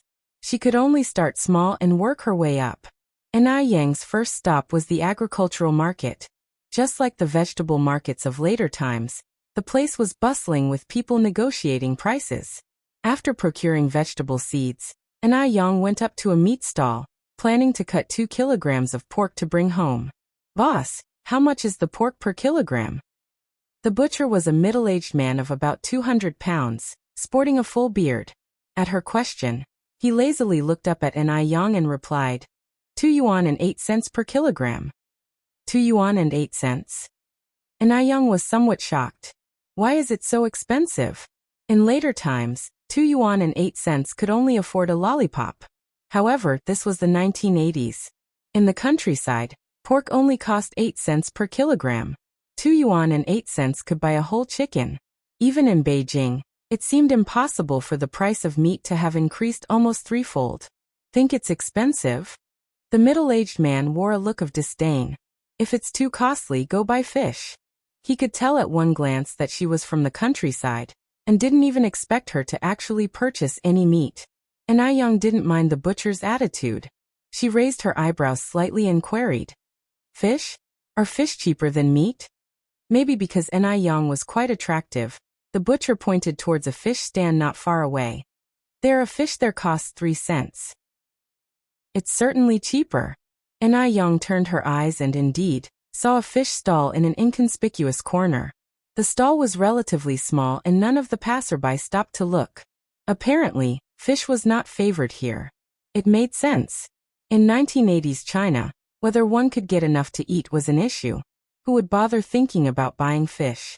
Preparing fish would waste a good deal of oil. If not cooked right, it could emit a strong fishy smell, totally disgusting.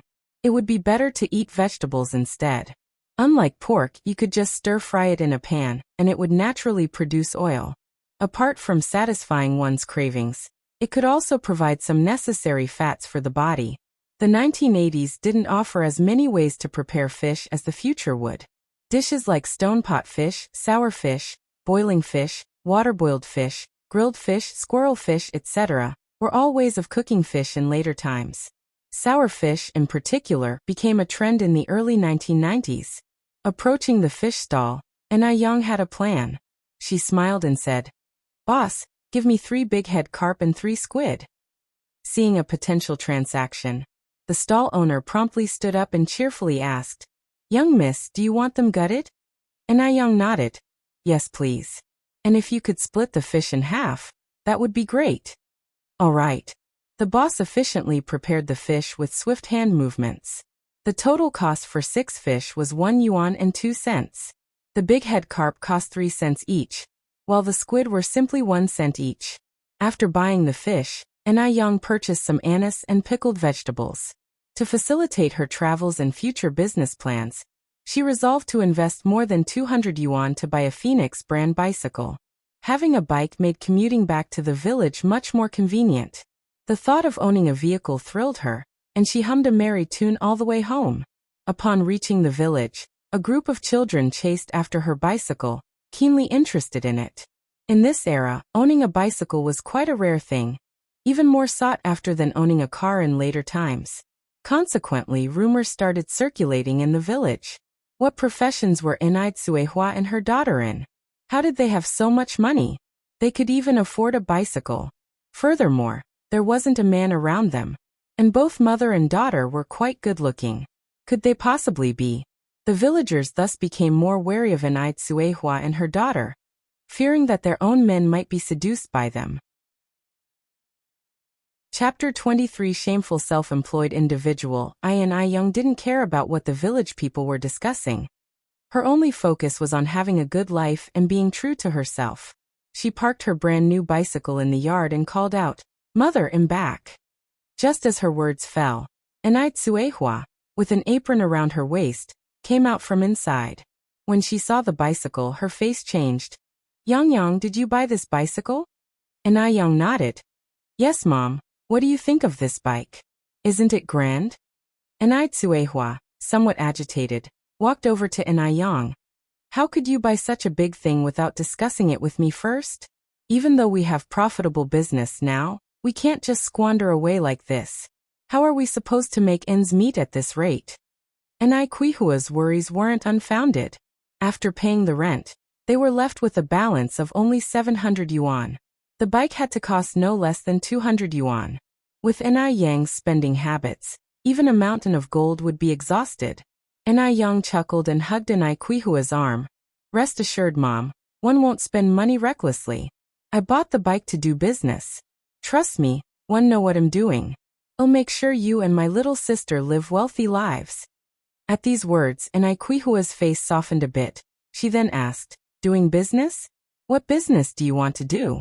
Is it appropriate for a young lady like you to go out and show herself in public?" "Mom, these are old beliefs. Even the chairman has said, men and women are equal now. Should one wait and watch our resources deplete?" Na Yang smiled and answered back. With a sigh, Suehua said, "I'm concerned that you'll be bullied outside. You're still a young girl. I talked to your Aunt Ning today. She has a few acres of land. Why don't we just peacefully farm the land and stop dreaming about the impossible?" During this period, working for oneself was considered a lowly profession, especially for Na Yang, who was a girl. If a girl spends too much time in public, it could harm her chances of finding a good marriage. "Mom, one didn't bring you to Beijing to farm," said Na Yang, her expression serious.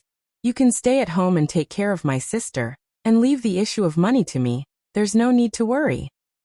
Yang suddenly became serious, and even Suehua, her mother, felt a sense of fear. Mom, rest assured. 111 Make sure you and my sister have a good life. Believe in me. Yang's voice softened, looking at Suehua. Her cat-like eyes filled with determination. Looking at her daughter, Suehua inexplicably nodded. Okay, Yang. One trust you. Having successfully persuaded her mother, Yang revealed a dazzling smile and went to the bicycle to unload the supplies she had purchased that day. Suehua took the fish from Yang's hand, somewhat puzzled. Yang, this fish has such a strong smell. You bought so much. I'm afraid we won't be able to finish it. Yang smiled slightly, speaking mysteriously. Mom, we're going to become prosperous because of this fish. Suehua looked puzzled. Become prosperous through fish? Fish was the least popular food. Was her daughter still feeling groggy? Yang didn't explain further. She took one of the fish into the kitchen and placed the remaining 5 in the bamboo basket and hung it in the well. Refrigerators were available at that time, but the price was too high for ordinary people to afford. Hence, they made use of the low temperature in the well to preserve food. The preservation effect of the well was actually quite good, if somewhat troublesome. Yang picked up the leftover black fish, chopped the head and bones into chunks for making soup in a casserole, and cut 2 large pieces of fish to get slices. Yang, having experience in the catering industry from her previous life, had excellent knife skills. The fish slices she cut were just right in thickness and incredibly beautiful. After the fish slices are cut, they are put into a large bowl, seasoned with a spoonful of salt, minced ginger, chopped scallions, wine vinegar, and then marinated. Finally, 2 eggs are added, and a layer of starch is spread over the fish. The fish slices are now marinated and ready. Yang washed a pickled cabbage that she bought today and cut it into chunks. Then she prepared some minced ginger, minced garlic, and other spices, heated the wok, and when the oil reached high heat, she put in broad bean paste to fry out the red oil. Then she added the spices, followed by the pickled cabbage. After several minutes of stir-frying, a delicious aroma wafted through the air. As the pickled cabbage became fragrant, Yang immediately poured the prepared fish soup into the wok. The thick white fish soup looked incredibly nutritious. When the pickled cabbage fish soup in the wok began to boil, Yang used chopsticks to pick up the fish slices and put them into the wok one by one. In the blend of sour fish and pickled cabbage, the mouth-watering aroma soon filled the courtyard. The sour and spicy flavor of the pickled cabbage fish soup was tantalizingly satisfying. Before serving, Yang finely chopped cilantro and green onion and scattered it over the fish. Then, she poured on hot rapeseed oil, creating a sizzling sound. The oil mixed with the scent of cilantro and green onion, creating a sour, appetizing, and extremely aromatic dish that made one's mouth water. Standing by the pot, Suehua exclaimed, Yang, what kind of fish is this? Boiled fish? She was amazed. This was the first time she knew that fish could be cooked like this.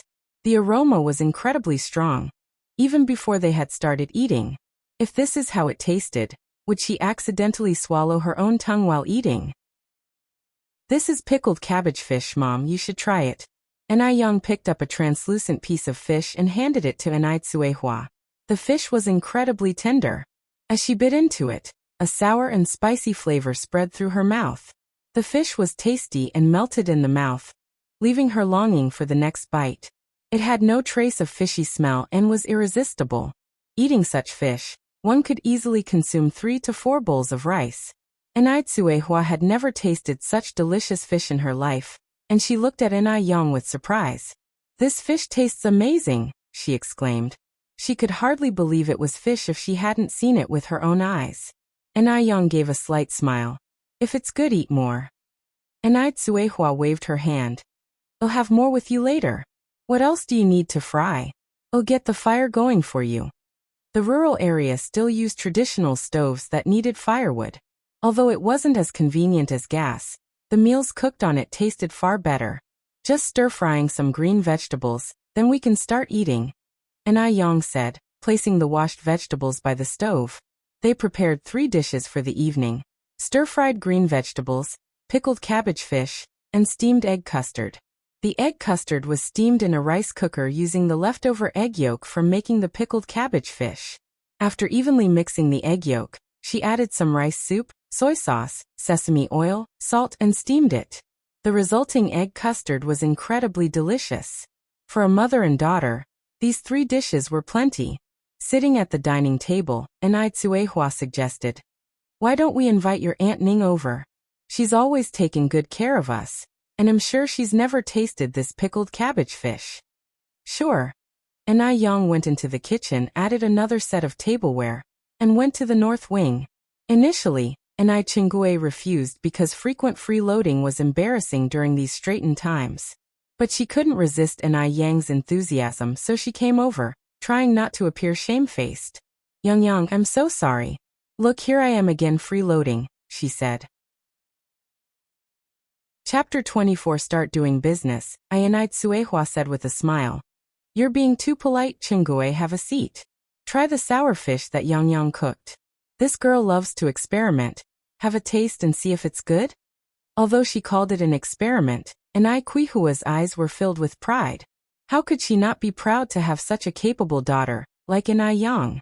If it were not for Anai Yang, she would probably still be struggling in Dam Village. The life she leads now is something she had never dared to dream of before. Sour fish. Curiosity sparkled in Anai Chingue's eyes. "This is my first time trying this kind of fish. It smells delicious. I'm sure it tastes great too." "Aunt Anai, have a taste first." Anai Yang used serving chopsticks to place a piece into Anai Chingue's bowl. Anai Chingue was not particularly fond of fish. Also, not all good-smelling food tasted as good. But it was hard to decline Anai Yang's warm invitation, so she didn't refuse. Under Anai Yang's expectant gaze, Anai Chingue took a bite of the fish. Her expression went from indifferent to surprised. The fish was not only incredibly tender and fresh, but was also savory, sour, and spicy. It was simply delectable. Yang, is this really fish? How come there's no fishy smell at all? It's so delicious." Anai Chingue's eyes lighted up excitedly. She had never had such tasty fish before. She was even starting to question if this was really fish. Anai Yang nodded slightly and explained, "This is squid. I marinated the slices in cooking wine before cooking, and combined it with pickled vegetables, which is why there's no fishy smell." Yang, you're really amazing." Anai Chingue turned to Anai Tsuehua and laughed. "Yang's mother, you've really raised a good daughter. You're certainly in for a good life in the future." Anai Tsuehua was all smiles. This girl has been sensible since she was a kid. "By the way, Yang, where did you learn to make this sour fish? I've never had it before." Anai Chingue asked. With a calm expression, Anai Yang replied without any hint of smugness from the praises, "I saw it in a cookbook." Anai Chingue continued to ask, "What cookbook was it?" Anai Yang replied, "One can't remember, it was so long ago. Sour fish seems to be a dish from Chongqing. Aunt Anai, if you want to learn, I can teach you."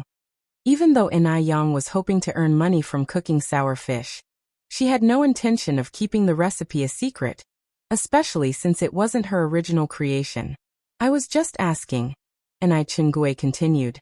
"With my job keeping me busy all day, where would I find the time to learn this?" In fact, Anai Chingue had been farming at home until 5 years ago. After her husband was killed in a car accident, the trolley company not only paid her a substantial compensation, but also arranged a decent job for her with high pay and a light workload. By the way, since one live alone and only eat at home in the evenings, how about one start eating at your place from now on? Anai Chingue continued, "But don't worry, I'll pay for my meals.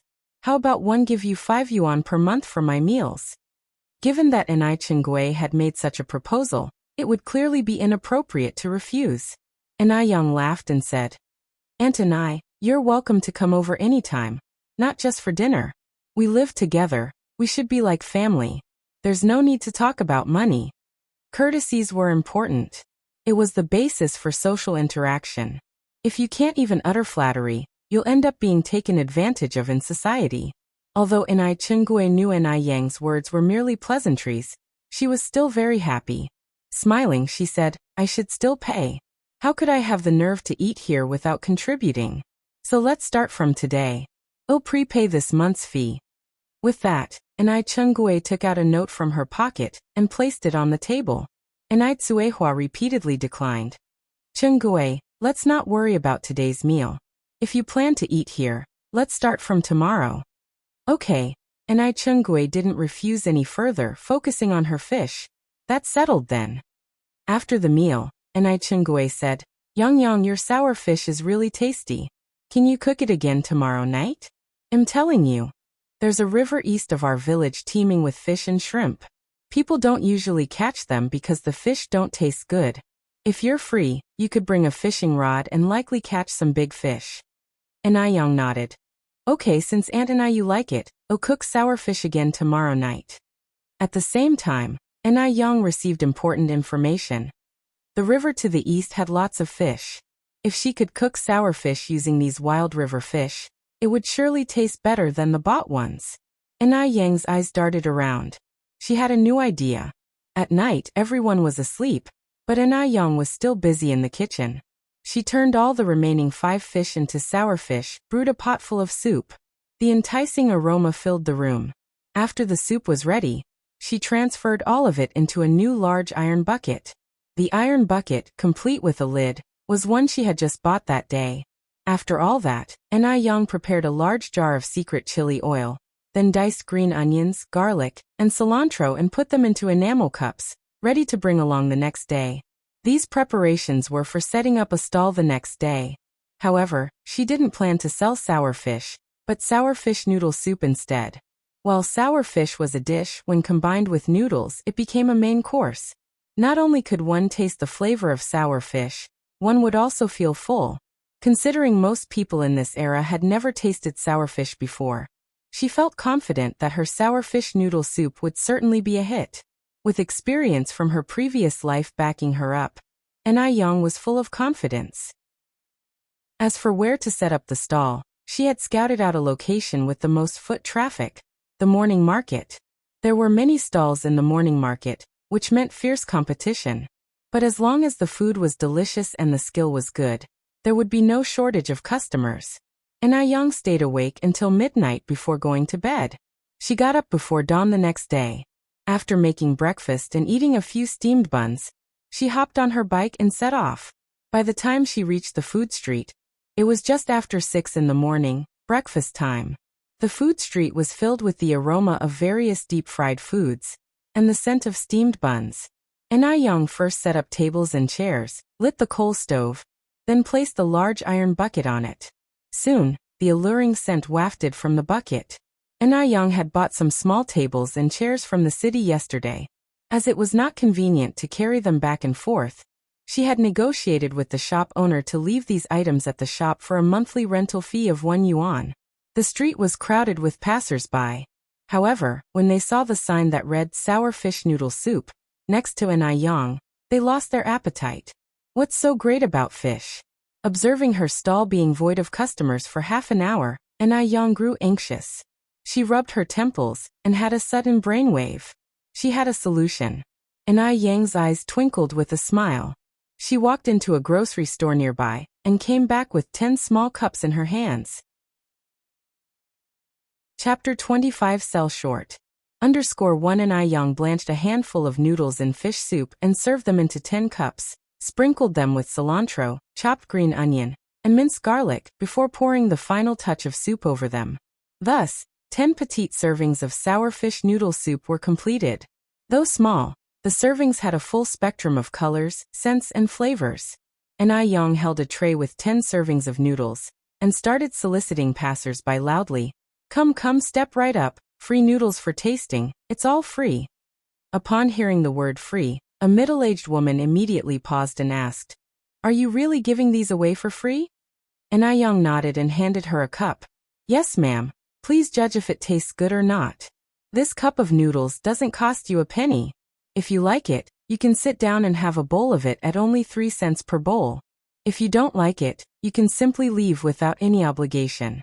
After all, 1 a.m. a young girl standing before so many people. Do you think I could swindle you? The middle-aged woman suspiciously took a sip from the cup, while multiple people had already gathered around to watch. In this era, promotional strategies were scarce, much more so the free food samples, thus attracting numerous onlookers. However, these onlookers only watched the first-to-act middle-aged woman, without accepting the cupped noodles from Yang, fearing it to be a scam. After finishing the soup, the middle-aged woman wore an incredibly baffled expression.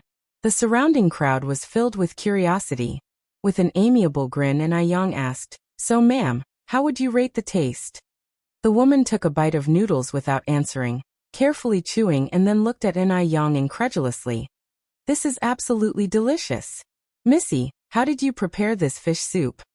The noodles, imbued with the tangy, spicy, and savory flavor of the pickled cabbage fish soup, were incredibly appetizing and left people craving for the next bite. There was no fishy taste at all. If it weren't for the fish fillet floating on the soup, who could believe these were fish soup noodles? Exactly. Yang nodded. "Ma'am, would you like a bowl?" Yes, yes. The middle-aged woman replied excitedly and picked a place to sit down. "Missy, hurry up and bring me a bowl." The middle-aged woman was originally going to have breakfast. She had been eating here for 3 or 4 years, but had never tasted such delicious noodles. She couldn't wait to have a bowl right away. "Sure, ma'am, please wait for a moment." Yang acknowledged the request. Having observed the reaction of the middle-aged woman, the onlookers started clamoring for a free cup of noodles themselves. They were simply too curious. Were the noodles indeed that delicious? Yang rapidly handed out the remaining 9 cups of noodles to the others. However, many others had not gotten a share. She apologized. "I'm sorry, I have got no free samples left for today. If you would like to eat, it's 3 cents per large bowl." Others who had tasted the cup noodles were cheered and exclaimed, "Missy, bring me a bowl." "Me too. I have never tasted such delicious noodles."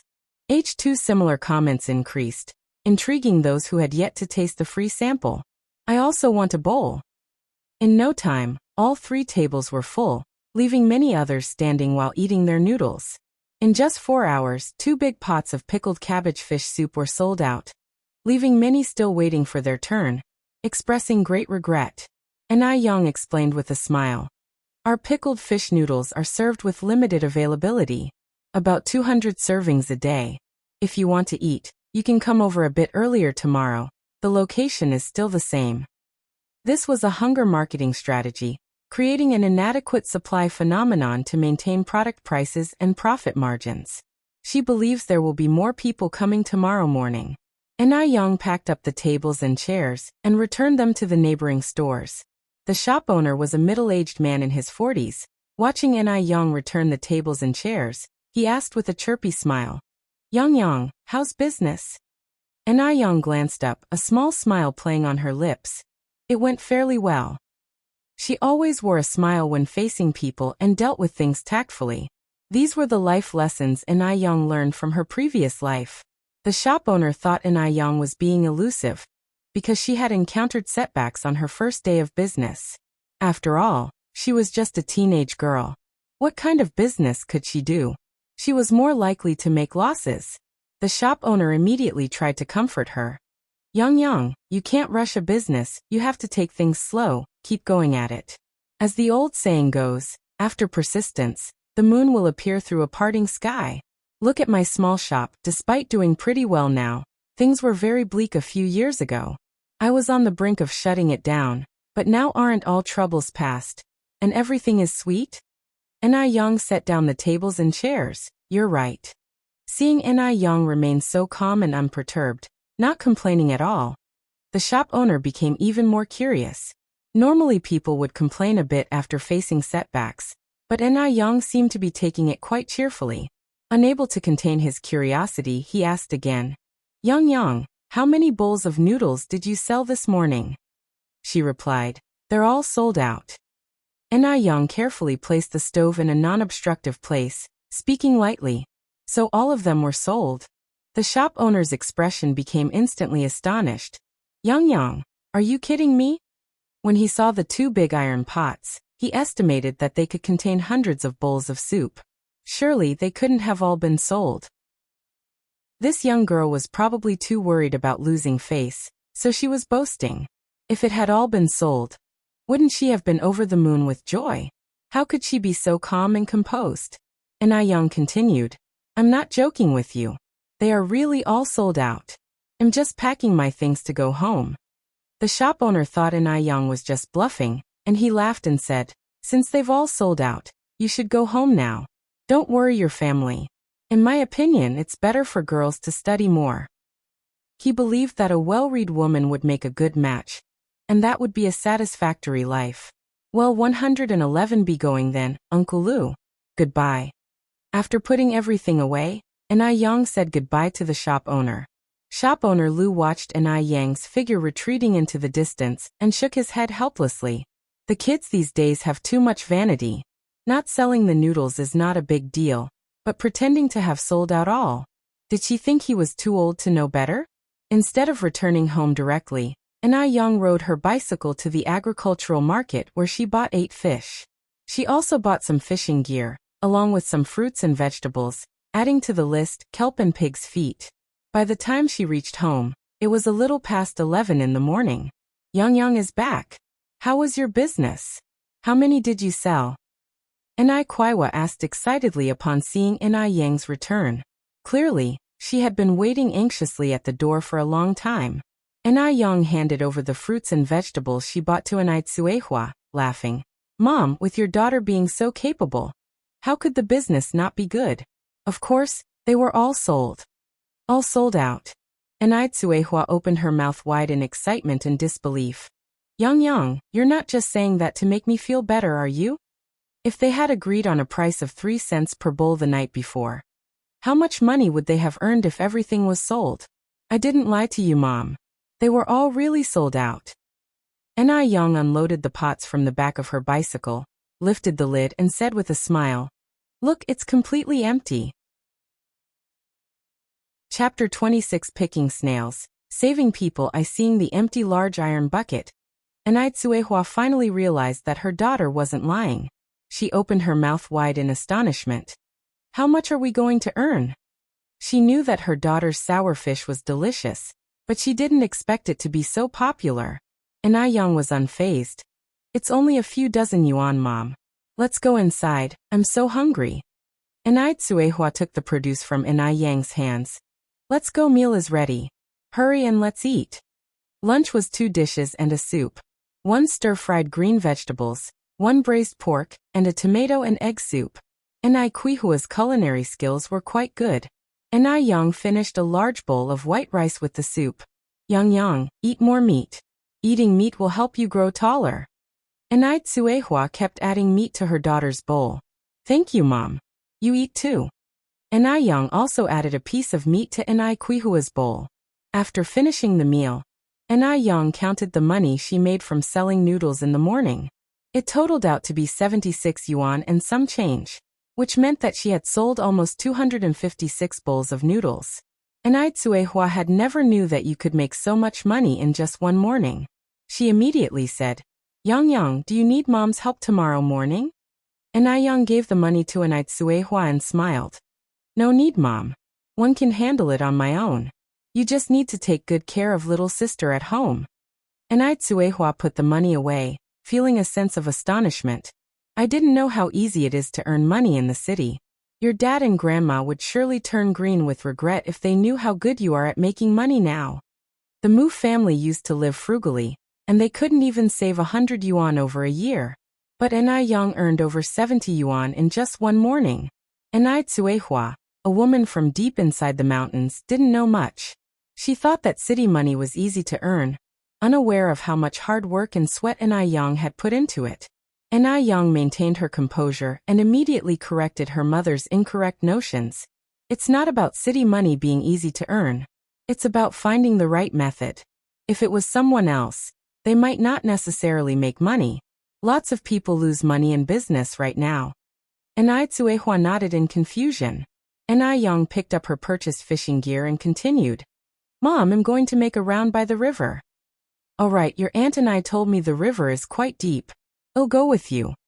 Tsuehua knew that she was going to fish and was a bit worried. Young chuckled.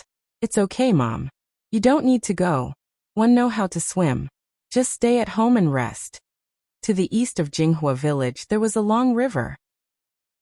During this era, there weren't any factories yet, so the river water was very clear, and occasionally you could see a few children herding cows by the river bank. It was the busy farming season, and people were hard at work in the fields everywhere. Did you see that? That's Enai Chenggu's relative. I heard her name is Yang Yang. The one who bought the bicycle? Yes, that's her. My gosh. She even bought a bicycle. I have no idea where the young widow and her daughter got the money from. Idle chatter began to increase throughout the fields. Enai Yang didn't concern herself with the gossip. She carried on, believing that the rumors would be self-defeating one day. Her most important task right now was to earn money. To earn a lot of money. As long as she had money, she could ensure a good life for her mom and sister. Enai Yang quickened her pace towards the river bank. The river wasn't very deep, and in the shallow parts you could see a lot of snails and river clams. Enai Yang rolled up her trouser legs, put the fishing basket into the deep water, then began to pick up clams and snails from the riverbank with a plastic basin. During this era, people were not fond of clams and snails because they smelled musty if not properly prepared. Moreover, everyone was busy farming, who had the time to explore new dishes. Within a short while, Enai Yang had collected a basin full of river clams and snails. Young lady, why are you collecting so many snails? A woman in her 50s or 60s said, coming up to the river bank. She was wearing a towel on her head, and holding a little child by her hand. A bright child with large, round eyes, staring curiously at Enai Yang. Enai Yang laughed and said, I'll pick them up and stir-fry, adding some green onion, ginger, garlic and chili, till I'll be fragrant. Auntie, would you like to pick some with me?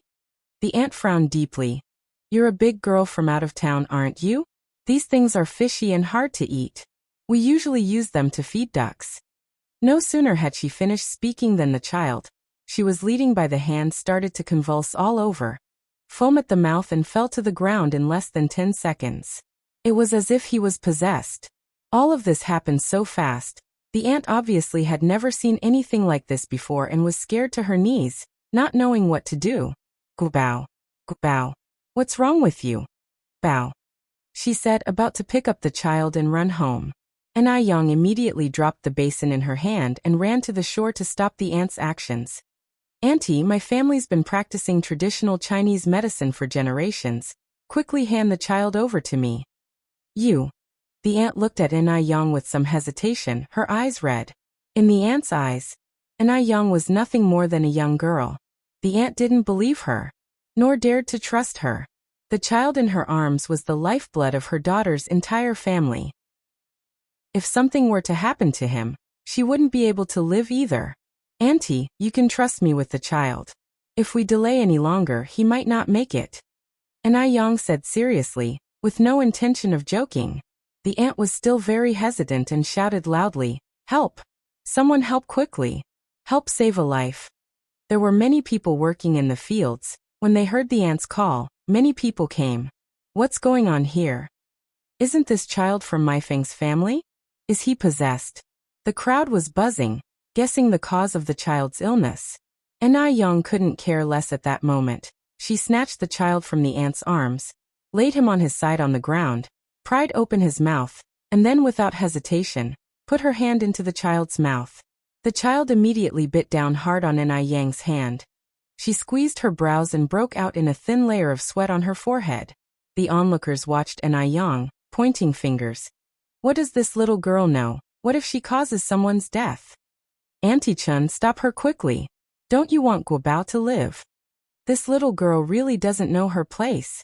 Just as the crowd was about to step forward and interfere, an experienced old man immediately stepped forward and said loudly, If you don't know, then don't talk nonsense. Guobao is having an epileptic seizure. This girl is trying to save him. If not handled well, this disease could be fatal. You people need to back off. Don't get in the way of her trying to save someone.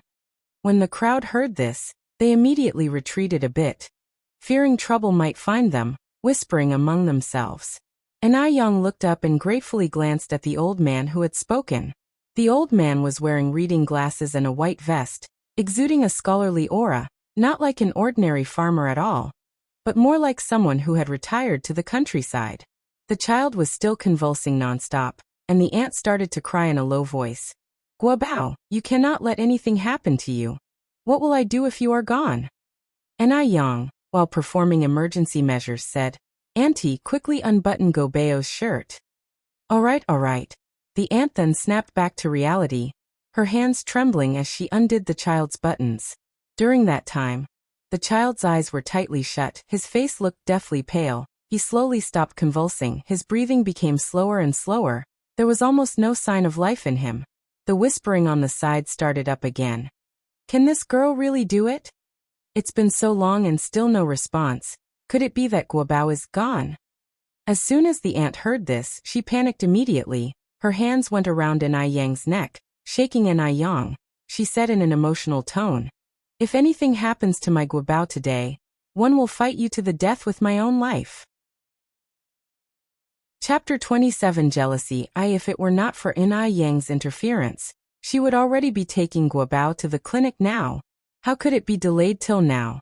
Yang glanced up at the elderly woman, soothing her with a warm voice. Don't worry, Guobao is okay. I'll wake up soon. No sooner had Yang's words dropped when the child's consciousness began to gradually recover, and his face turned ruddy. Yang pulled back her hand, then took out a tissue she was carrying and carefully wiped off the froth from the child's mouth. Upon seeing this, the crowd displayed varied expressions. No one had imagined that Yang really had some skills. The crowd, which had been enjoying the spectacle, quietened down abruptly. Just a fluke. A sarcastic voice rang out from the crowd. The speaker was a young girl named Wuxia, about 16 or 17 years old. She was pretty attractive with her clear eyes and was considered a belle in the village. Before Yang arrived, she was the prettiest woman in Jinghua village. But since Yang showed up, Yang was more beautiful than her, wealthier than her, and all the attention of the village was on Yang. Her limelight was wholly stolen. She naturally had a grudge against Yang. A lot of unfavorable rumors emanated from Wuxia. Once she spoke, others immediately nodded and echoed it. Nothing but a teenager. What could she possibly know? They, with their wealth of life experience, couldn't possibly be outdone by a kid. Could they? Yang was not concerned with all these. She only cared that Guobao was safe.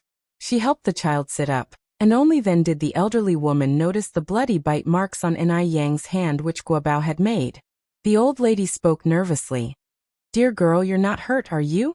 We agreed beforehand that you voluntarily put your hand in Guobao's mouth. One didn't force you. Some things must be clarified.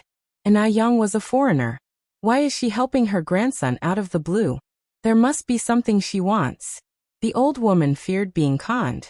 No worries, Yang said lightly with a smile. It's no big deal. You don't have to worry about it. The old woman sighed with relief. She thought that Yang would make a big deal out of it. After all, getting bitten by someone was no small matter. She asked again, so is Guobao all right now? Yang nodded. Yes, he's all right for now. Although he was fine at the moment, without proper treatment, the illness would surely relapse in the future. Just as she finished speaking, the child in her arms suddenly opened his eyes. He first looked at the old woman, then at Yang, asking in confusion, Grandma, what happened to me? During an epileptic seizure, one experiences temporary memory loss. The child was suffering from epilepsy, commonly referred to as madness disease, causing a loss of consciousness, convulsions, and frothing at the mouth during an episode. Yang had earlier put her hand in his mouth to prevent him from biting his tongue, unbuttoned his shirt, and lifted his lower jaw to prevent suffocation. These were the basic emergency measures during an epilepsy attack. Confronted with the child's question, the old woman was at a loss for words. Yang smiled and patted the child's head. You're fine. We just played a game. His gaze drifted onto Yang's hand, a flicker of concern in his eyes. Sister, what happened to your hand? Yang raised her left hand, her eyes smiling as she casually replied. One accidentally hurt myself, you should get up quickly. The ground is so dirty. Picking himself up and dusting off his behind, the child introduces himself. Sister, I'm Yang Guobao, 7 years old. This is my grandma. Thank you for your help today. Yang Guobao's epilepsy was congenital. He was always painfully aware of his condition, and because of his disease, the other kids in the courtyard were unwilling to play with him. So his mother had brought him to the countryside for a change of atmosphere. It seems his illness has flared up again. His sister probably hid his illness from him to spare his feelings, though in reality, he knew everything. A skeptic sauntered over, scrutinized Yang Guobao up and down and asked with trace of suspicion, "Guobao, are you really okay?" One moment he looks on the brink of death, and the next he's fine. Yang Guobao nodded his head and turned in a small circle in place. "I'm really fine." The crowd watched Yang Guobao, all of them remarking in amazement. The elderly woman looked gratefully at Yang. "My dear, one can't thank you enough. If it wasn't for you, I wouldn't know what to do." "There's no need for thanks, it was a simple thing to do." Yang replied indifferently. Given the chance to live again, Yang valued life more than anyone else, not only her own but also those of others. Yang Guobao looked at Yang, his big eyes filled with curiosity. "Sister, what's your name?" He really liked this beautiful sister. She was like a fairy. Not only was she beautiful, but she was also very kind-hearted. Yang smiled slightly. "My name is Yang." "Lian." Yang Guobao cocked his cute little head to one side. "Is Yen the Yen of beautiful?" "No, it's Yang, and I from the beginning of the phrase in the beginning, and Yang from the phrase fire and smoke." When Yang was born, it was mealtime and every household's chimney was emitting smoke, so Mu Jinbao named her Yang. It was fortunate that she was born at mealtime. Otherwise she might have been given a name representing the era such as Changzheng, Red Soldier, Chuanxiang, Chunhua, etc. "Sister, can one be your friend?" Yang Guobao took Yang's hand and asked hopefully. "Of course." Yang nodded, smiling. "Guobao, let's go play together." At that moment, two children ran out from the audience. Immediately, adults grabbed their hands and warned them in a low voice, "Don't play with him in the future. His illness might be contagious, and whose fault will it be if he dies? Let's keep our distance from such people." At the words, Yang frowned slightly, but Yang Guobao's face remained calm. It was clear that he had experienced this sort of thing repeatedly and had grown accustomed to it. Yang looked up, about to say something, but Yang Guobao tugged at her hand and reassured her, "Sister, I'm fine." He couldn't allow his sister to offend the villagers on his account. Although Yang Guobao was young, he was very considerate. Wang Hongxia's face turned dark with frustration. She didn't expect Yang to cozy up to Yang Guobao so quickly. As far as she knew, Yang Guobao came from the city and his family was very affluent. His father was a well-known prominent figure in Beijing, and his mother was a university graduate. Yang Guobao came to the countryside to recuperate. These country bumpkins didn't know Yang Guobao's true identity, and didn't allow their children to play with him. If they knew his true identity, they might live to regret it. She had wanted to get closer to Yang Guobao for a while, but never found the opportunity, and now this foreigner, Yang had beaten her to it. Thinking this, Wang Hongxia's face twisted in jealousy, forgetting how she had avoided Yang Tianbao like a plague when his illness had started just a while ago. The elderly woman led Yang Guobao away, speaking to Yang. "My dear girl, I cannot thank you enough for today. I'll take Guobao home now." Yang Guobao had just woken up, and the old lady was a little worried. She planned to ask her daughter what was really going on when she got home. She never knew that her grandson had such an illness. Yang looked up slightly. "All right, you can just call me Yang from now on. By the way, I'll give you a prescription. Get the traditional Chinese medicine according to this prescription. Give it to Guobao for 3 months, and his condition can be completely cured." Chapter 28, Do Not Make Friends with Those with Inscrutable Intentions _1 Yang wanted to scribble a prescription for the old woman, but after patting her pocket, she realized that she didn't have any pen or paper. Suddenly, she remembered that she was no longer the same Yang who always had a pen and a paper at hand. Yang gave a faint smile and continued, "Why don't you come to my house to get it, grandmother? I've just moved in over there." As the only outsider in Jinghua village, it wouldn't be difficult for anyone to find her. All right. The old woman quickly nodded. 111 come later. Thank you so much, Yang Yang. We'll be going now. Guobao, say goodbye to your sister. Goodbye, sister. Yang Guobao waved to her. Goodbye. Enai Yang took her leave with a bright smile in her eyes. Once Yang Guobao left, the onlookers dispersed. However, when they looked at Enai Yang again, they had a distinctly different impression of her. After all, she remained calm and composed during a dangerous situation, even managing to save Yang Guobao. She did something that not many adults would be capable of doing. Consequently, Enai Yang had a new label in the hearts of the people. This girl isn't simple. After everyone else had left, Wang Xiuhong was still standing there. She thought for a moment, then walked over to Enai Yang and smiled. Sister Enai Yang, my name is Wang Xiuhong. I live not far from here. Can we be friends? Given the present circumstances, she could only try to befriend Enai Yang. Only by infiltrating the enemy's ranks could she effectively control and suppress them. Wang Xiuhong was no fool. Enai Yang smiled lightly and looked up. Sorry, no. Wang Xiuhong was taken aback. She hadn't expected Enai Yang to reject her outright. At that moment her face darkened. She had taken the initiative to extend an olive branch. Yet Enai Yang wasn't taking the hint. She must be from a small place. She lacks discernment. Why? Wang Xiuhong asked. Enai Yang's expression was serene as she replied candidly, because I don't befriend people with ulterior motives. She had been aware of Xiuhong for a while, and was naturally aware that Wang Xiuhong didn't have good intentions. She refused to waste her time on such people. Ulterior motives? Being so openly confronted, Wang Xiuhong started trembling with anger and slapped Enai Yang. You ill-mannered brat. Since your mother didn't teach you how to behave, allow me. With her striking looks and a group of young boys fawning over her, Wang Xiuhong was like a petty tyrant in Jinghua village. Kids would make sure to respectfully address her as Sister Xiuhong. Who would dare to offend her? Running into a brick wall with Enai Yang today naturally left her with a bad taste in her mouth. Since her sweet words were falling on deaf ears, she had no choice but to resort to violence. Enai Yang caught Wang Xiuhong's swinging wrist in an instant, her voice ice-cold. Apologize. It may have appeared that Enai Yang simply caught Wang Xiuhong's wrist effortlessly, but the actual force she exerted was something only Wang Xiuhong could comprehend. She was in so much pain that her face contorted. You little wretch. Let go of me.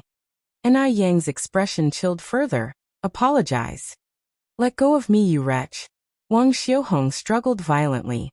The more Wang Xiuhong struggled, the harder Enai Yang's grip became, until finally, she started crying out due to the intense pain. Enai Yang's face remained expressionless, her red lips tightly pursed. She emitted an oppressive aura that left Wang Xiuhong flabbergasted. She had initially thought that Enai Yang was simply a piece of soft clay to be molded as she pleased, but never expected Enai Yang to be such a tough nut to crack. Apologize. Enai Yang repeated, her voice frosty. I'm sorry. I'm sorry. I'm sorry. Wang Xiuhong's voice wavered with her sobs. Are you willing to submit? Enai Yang asked as she looked down at her. Wang Xiuhong bit her lip hard, nodded reluctance and conceded. I yield. Louder.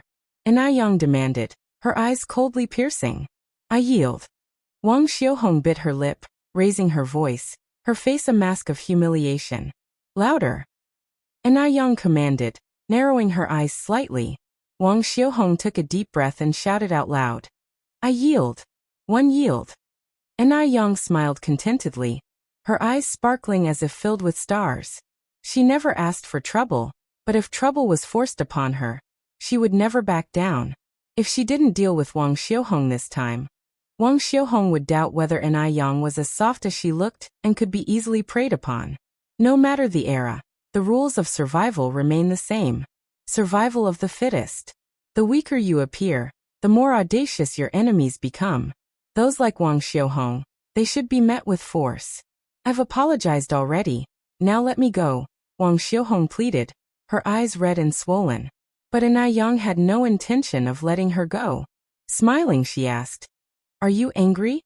Her face was calm and composed as she added, I love seeing you getting angry at me and unable to fight back. With that, she roughly let go, causing Wang Xiuhong to tumble back off balance. Stumbling, Wang Xiuhong fell onto the ground, an ominous look filling her downcast eyes. Enai Yang dusted off her hands. If you provoke me again, consider the consequences. As she spoke, she purposely snapped off a tree branch. Watching this, Wang Xiuhong broke out in cold sweat. Just you wait, my little cousin. You dare humiliate me like this. I will make you pay dearly for it. Watching Enai Yang walk away, Wang Xiuhong tightly bit her lip, fury burning in her eyes. Enai Yang carried the collected river snails into the village, greeting the villagers with a smile whenever she passed by them. Who wouldn't like a sweet-tongued, good-looking girl?